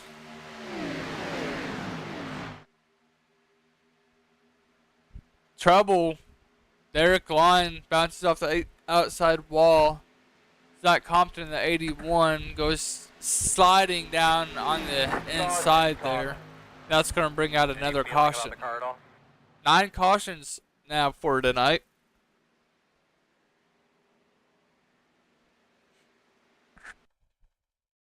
As always on iRacing, I'll go back and try to look at the incidents.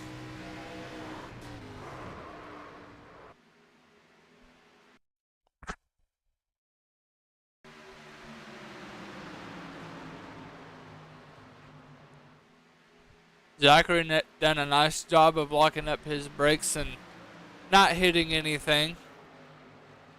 To me, it looked like the 88 and the 81 tried sharing the same line. It's if one of these guys are on a single monitor versus triple, so VR, you may not always realize how close that other driver actually is to you. And to me, that was just one of those racing incidents where that was the case.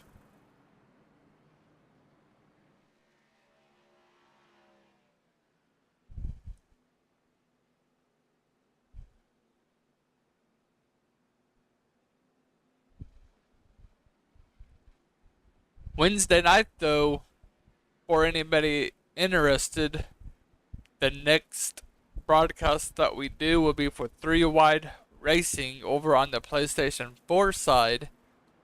They will take their next race to Gateway, as they just started their season this past Wednesday. Hey John, it's Nick. You got me?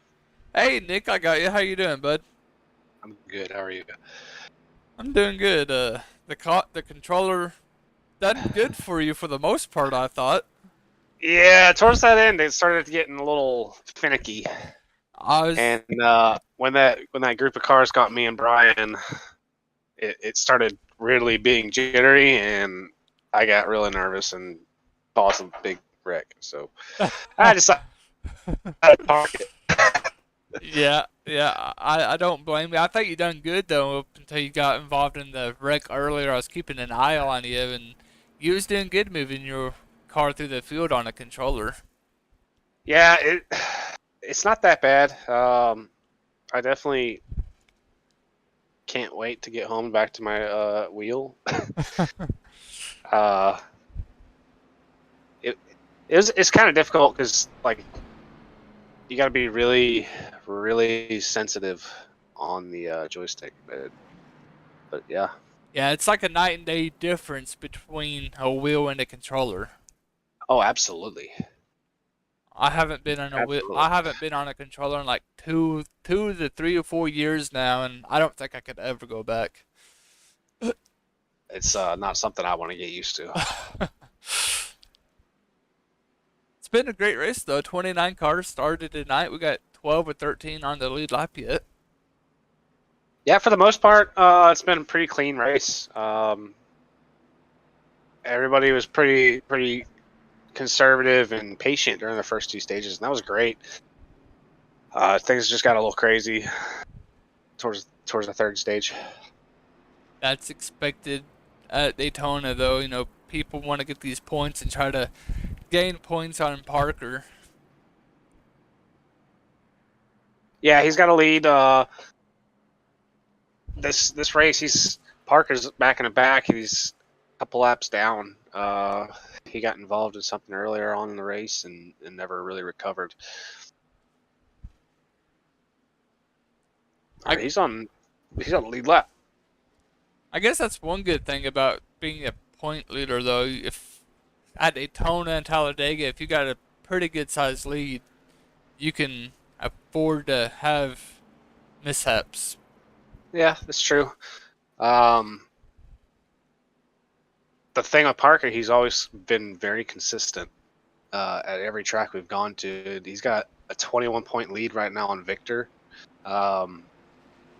Depending on how the stage points roll out, Victor might be able to catch up to him. Ooh, that'd be interesting to see.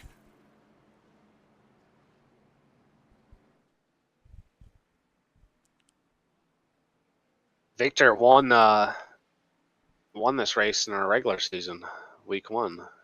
Yeah, we didn't get to do an interview with him at that time, but yeah, he was the Daytona 500 winner. Green flag.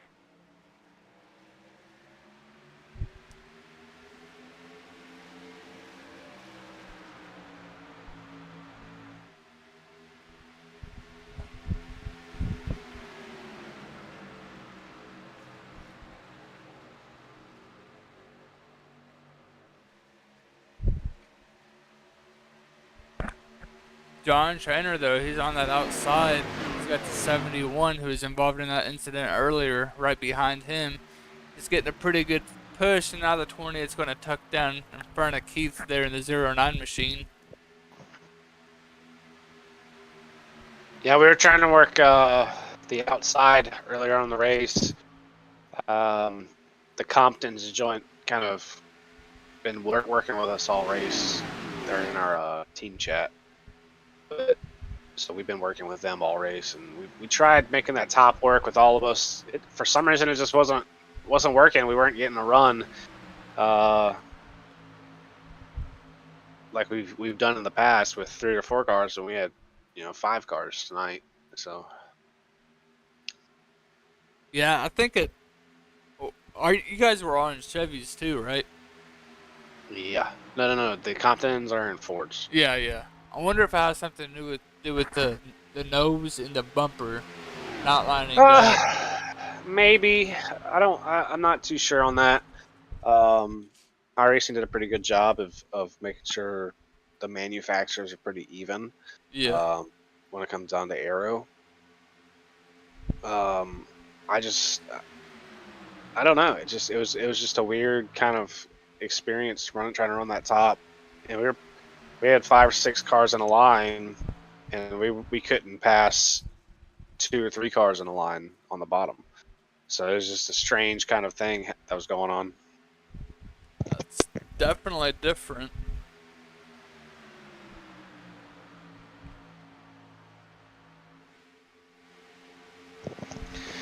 Medina's giving Hoots a good push.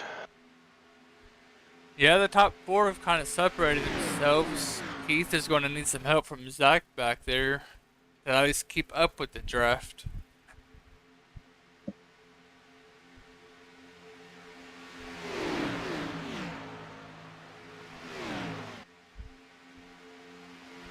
I was telling Keith earlier, I think it might be his paint scheme was why he's turned his season around. Yeah, that paint scheme is really nice. It's really clean. He actually put the Georgia Bulldogs national champion logo on there.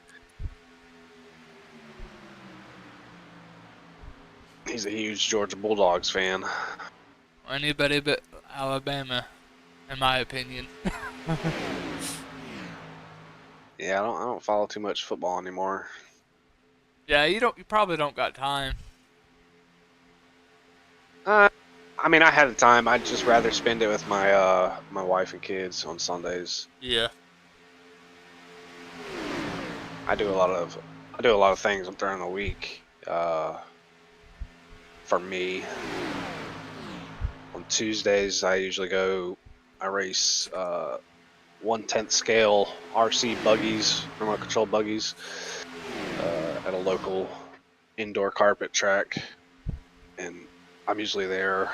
Well, I go to work in the morning, and then I don't come home until after I race the RC cars. So that's usually not until almost 11 o'clock at night. Oh gosh. Yep. And then Do you get anything if you want to race for those RC cars?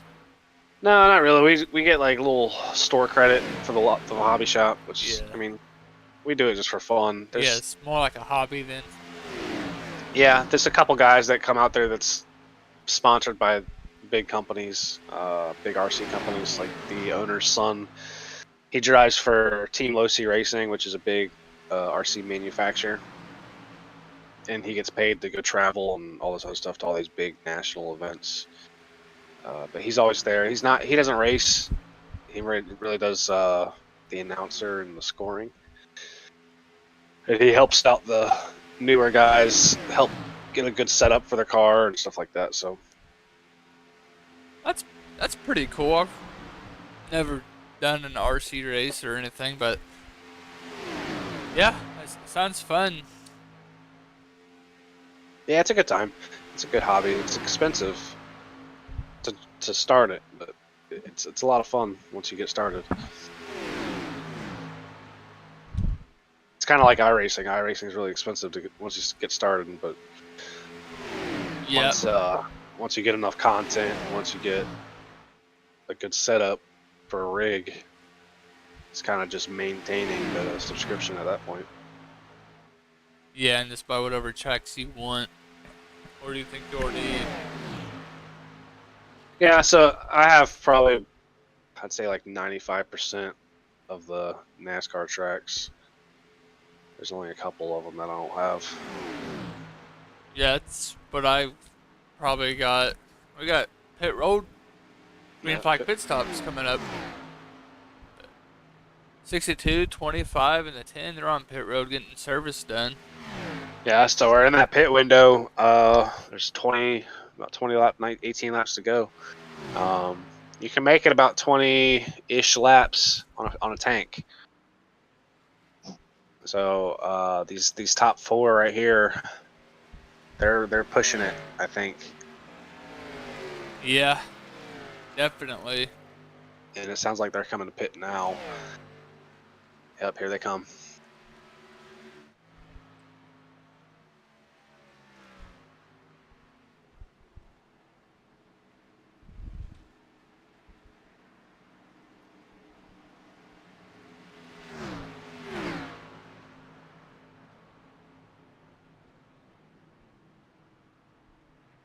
Speeding is one thing you don't want to do here. It's hard to get to stop from 180 down to 55.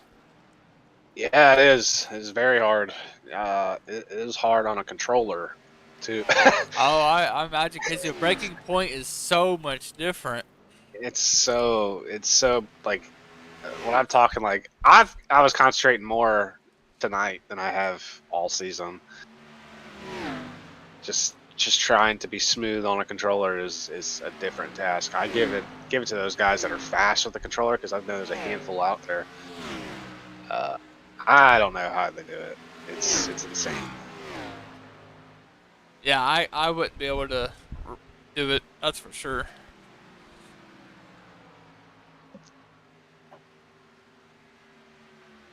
So are you gonna try to race next week at Las Vegas, or are you gonna see how you feel? I mean, really, it depends on how I feel. Um, I'm not scoring myself in points when I score the session tomorrow. I'm just gonna take my name out of the race. I'm just gonna take myself out of the results. Um, I just wanted to get out there to kind of get that itch off. I wanted to race. Like I woke up this morning on Friday. I was like, man, like it's race day. I had to think of it. Oh man, it's not race day for me. Next week at Vegas, uh, I might do practice just to kind of get that itch out of my system. I didn't tonight. My biggest thing is I didn't want to cause any incidents with anybody, um, just because I wanted to be out there.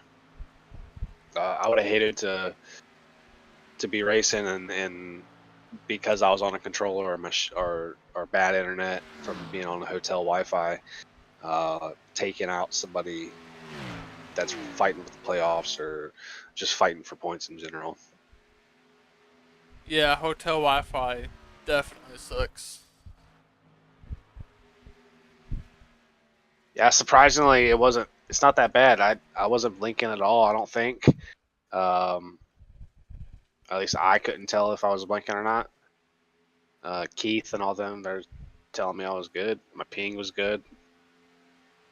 Yeah, Uh, I've never seen you blink once. I did see Riley Hoots blink at the beginning of the race, but that's the only people I've seen blink was just Riley, was the only person. I mean, I thought it was pretty decent. Um, next week, I'll probably run practice, and that's really it. I'll just get it out of my system. Um, I'll probably run a couple official races this week now that I know that, hey, I can do it. Yep. That might help you too. Yeah, it'll get it out of my system. Um, just so I'm not like I was tonight. Like I was like, hey, I'm doing it. I'm going.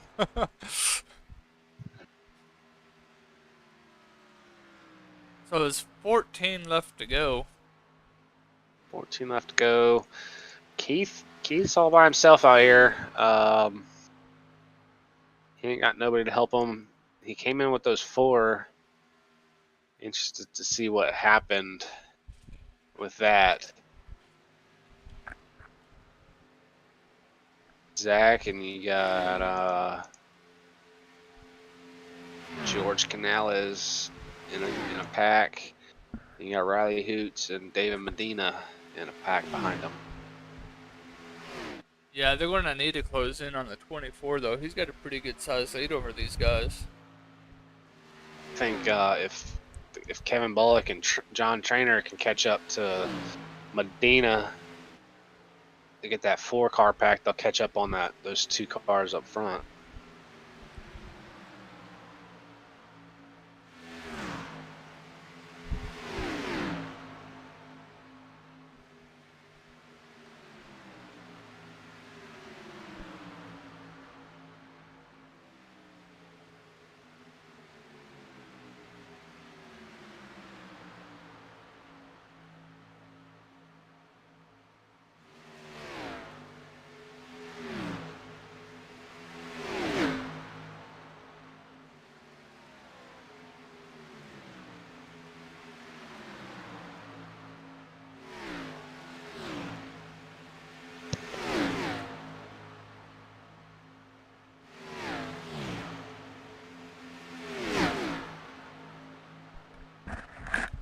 This track is so big, man.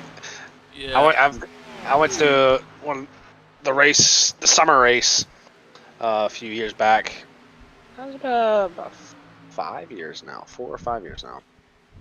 And just it's insane. When we got up to our seats, we had like high level seats to where we were up the wrecking.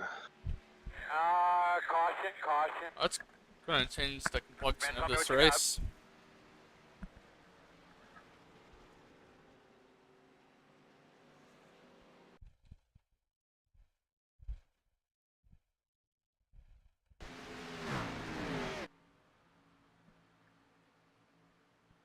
Yeah, It's like the 71 is really slow. I want to see if that maybe happened in front of him. it did. So the 71, that group of cars were coming up on the 42, it looks like. And the 71 went down on the apron. 71 came down on the apron to kind of get around him. I don't know why he didn't just go up high. Yeah. 42 could have probably moved up as well if. The rule of thumb is if you've got the leaders coming up on you, you go down on the apron, let them by. Yeah. Okay. If they're too wide, you don't want to make them go 3 wide, especially in a corner. That's when things kind of get out of hand in a quick way. But I definitely think the 71 should have went high.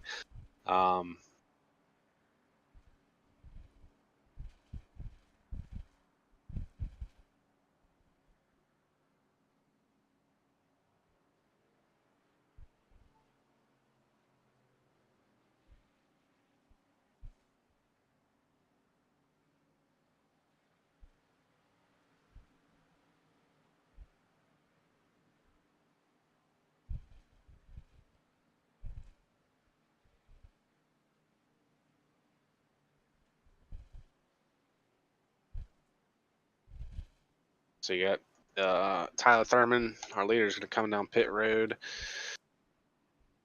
Tallman's going to come down pit road. Zach and Riley Hoots are going to stay out.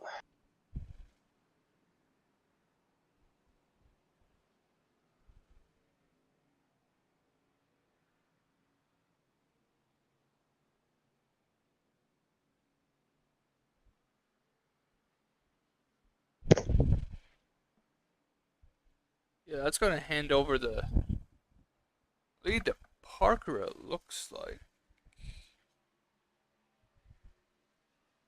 No, Parker's going to get a wave around. Yeah. Okay. I was looking at the scoring thing and I just wanted to Yeah, double check. So it's gonna be Compton and the 81 is gonna be the race leader. Yeah. So Parker will get the wave around or drop back. And then Zachary Compton will be the leader. And you got Riley Hoots on the outside of him.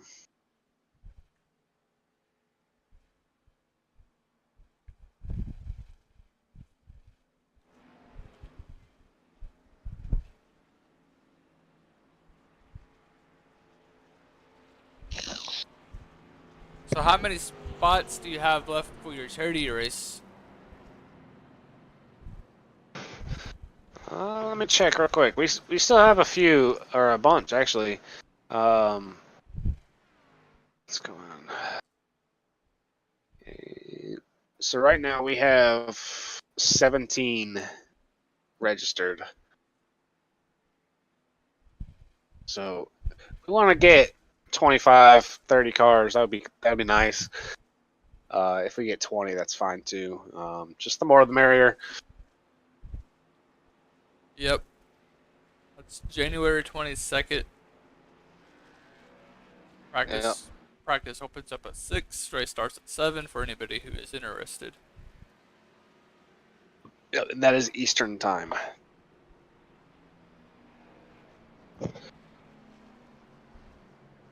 It will be a full length Daytona race.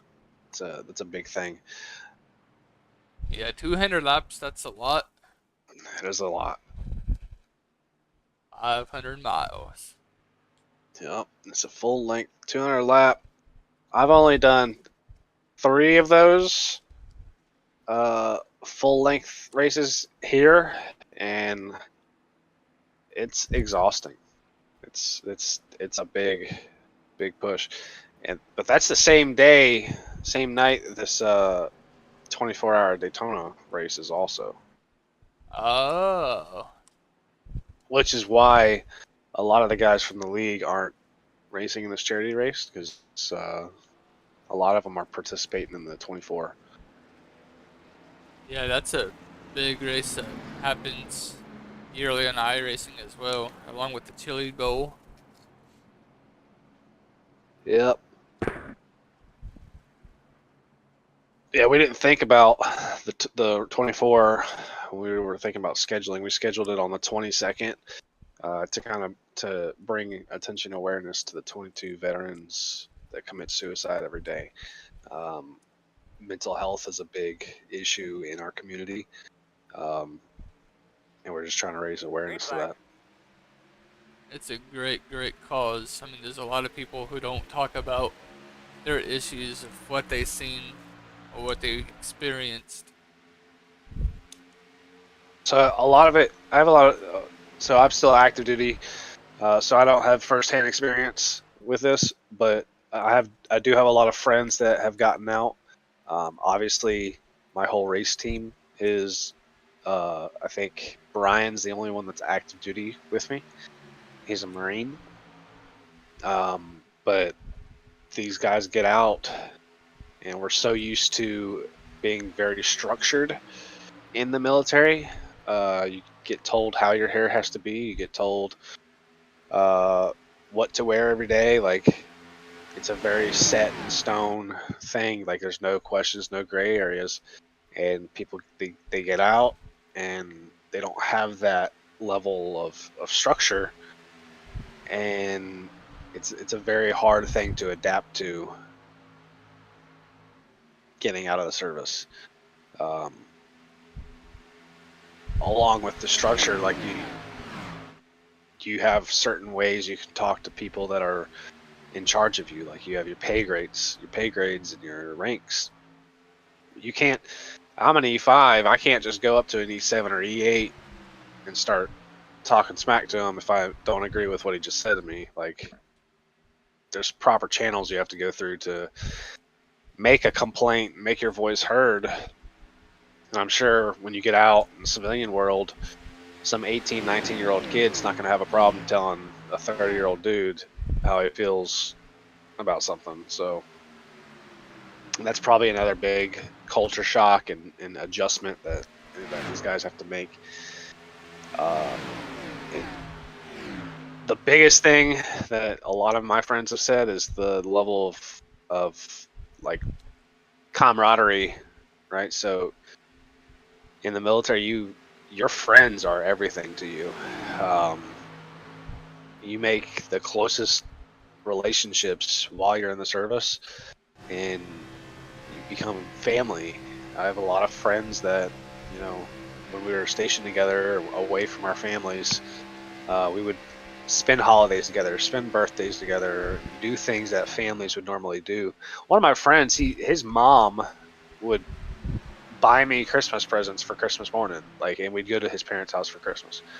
And I was only 8 hours away from my home.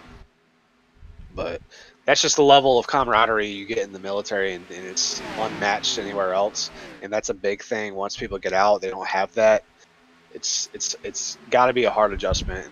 And I'm not kind of shadowing the, PTSD and stuff like that, because that's also a big thing. But we're not currently at war right now, so PTSD is kind of a thing that's kind of going away, and it's becoming more of the older generation of the military getting the PTSD and having those issues. Oh, I never really thought about it that way. Thank you for explaining that. But yeah, it's pretty awesome though that what you guys are trying to do and bring awareness to. Yeah, if you look at my paint scheme, Gators Eyewear, they're a big military veteran-owned company. They sell sunglasses and like eye protection for shooting and ranges and stuff like that. They're big in the military community. They're very active in charities and donations, and we're waiting to hear back from them to see if they're going to match any donations. I've got DAV, Disabled American Veterans Charity, on my paint. There's stores, kind of like Habitat for Humanity stores all around the country. You can donate clothes and things to their stores, and they sell them, and the profit they make from those goes to disabled American veterans. I have the crisis line on there, the Veterans Suicide Crisis Line. It's a hotline, 24 hours a day. You can call. It's free of charge, no free. It's no fee there. It's great. My whole paint scheme is military veterans information. It's great. That's why I love iRacing so much. Is you can do that. You can put things, whatever you want on your car to be seen. And I get a lot of compliments on my paint scheme about just the sponsorship, the sponsor logos, and what they mean to them. 24, he's given one heck of a push to the 81. This is the last lap as it comes turns 3 and 4. Yeah, I think Zach. Tallman might get him. Yeah, Tallman got him. Tallman got past him. Thurman. They had Riley Hoots to push. Good. It was a good finish. They kept it clean.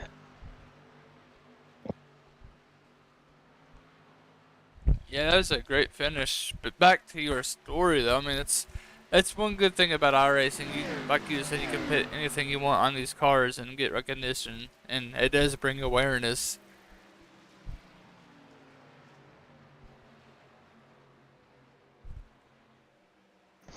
Yeah, iRacing's done a good job of letting people express themselves with trading paints and allowing that third party company to really kind of be a must-have when you get iRacing.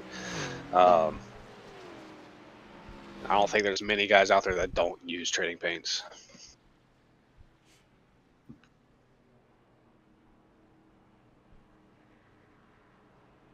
Hey, Alex, it's John and Nick in the booth. You got us. Yes, sir. Hey, congratulations on your win tonight. You got one heck of a push by the 24 there to get around Zachary. Yeah, man, I love that 24 for sticking with me right there. I thought he was going to try and pass me or wreck me there. Appreciate him a lot right there. You got anybody you'd like to thank tonight or give a shout out to? My boy Parker. I think he's still leading the points. Going to go out there and get this championship this year. Too bad my man Darren couldn't make the race tonight, but did it for them. Did it for my owner, Rye. Appreciate all of them. Yeah, that's one heck of a push. And Tyler, since you're in the broadcast booth, congratulations on your second place finish. Oh, thank you guys. How y'all doing? Doing good. If there was another lap, were you gonna try to get around Alex there? But unfortunately, ran out of time. But Yeah, man, it's you just gotta have help here. I was having a hard time getting to the bumper in front of the car in front of me. I had the throttle all the way down, and I just couldn't get to the rear bumper of the car in front of me. So I knew he wanted to go, so I gave him the best push I could. So I'll take a top three at where we at, Daytona. Yeah. yeah, Thank you. Well, good luck to you both going forward.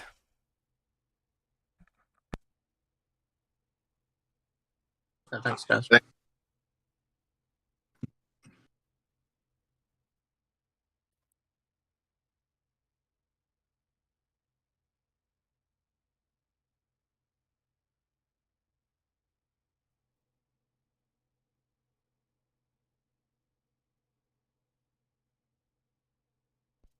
Hey, Raleigh, it's John and Nick in the booth. You got us? Yes, sir. Well, you finished third. You said at the beginning of the race tonight when I talked to you during the pace up that you wanted to try to control the race, try to get some points. And I think you done good tonight. You finished stage one and you was a stage one winner, and you followed it up tonight with a third place finish. Yeah, overall, I'm satisfied with the run. I mean, obviously, I would have rather had the win, get those extra few points, but I believe I was the highest finishing playoff driver, which is a very awesome thing. I definitely needed that to close the gap on Parker there. But yeah, I was satisfied with the race we ran tonight. Yeah, you stayed aggressive and you really kept try to keep your nose clean as much as you could. You did get involved in an early incident and probably used a fast repair. So you done good.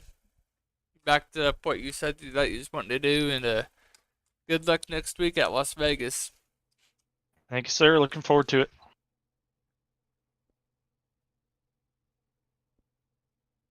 All right, guys, that's going to do it for tonight from Daytona International Speedway. Next week on Wednesday night, console side on the PlayStation 4 3-wide racing travels to Gateway to take on that little short track there. And then next Friday night here on iRacing, they go to Las Vegas. That will be underneath the lights as they race. This race is for chase number 3. Hopefully, Matt and Brody will join us next week. But until next time, good night, guys.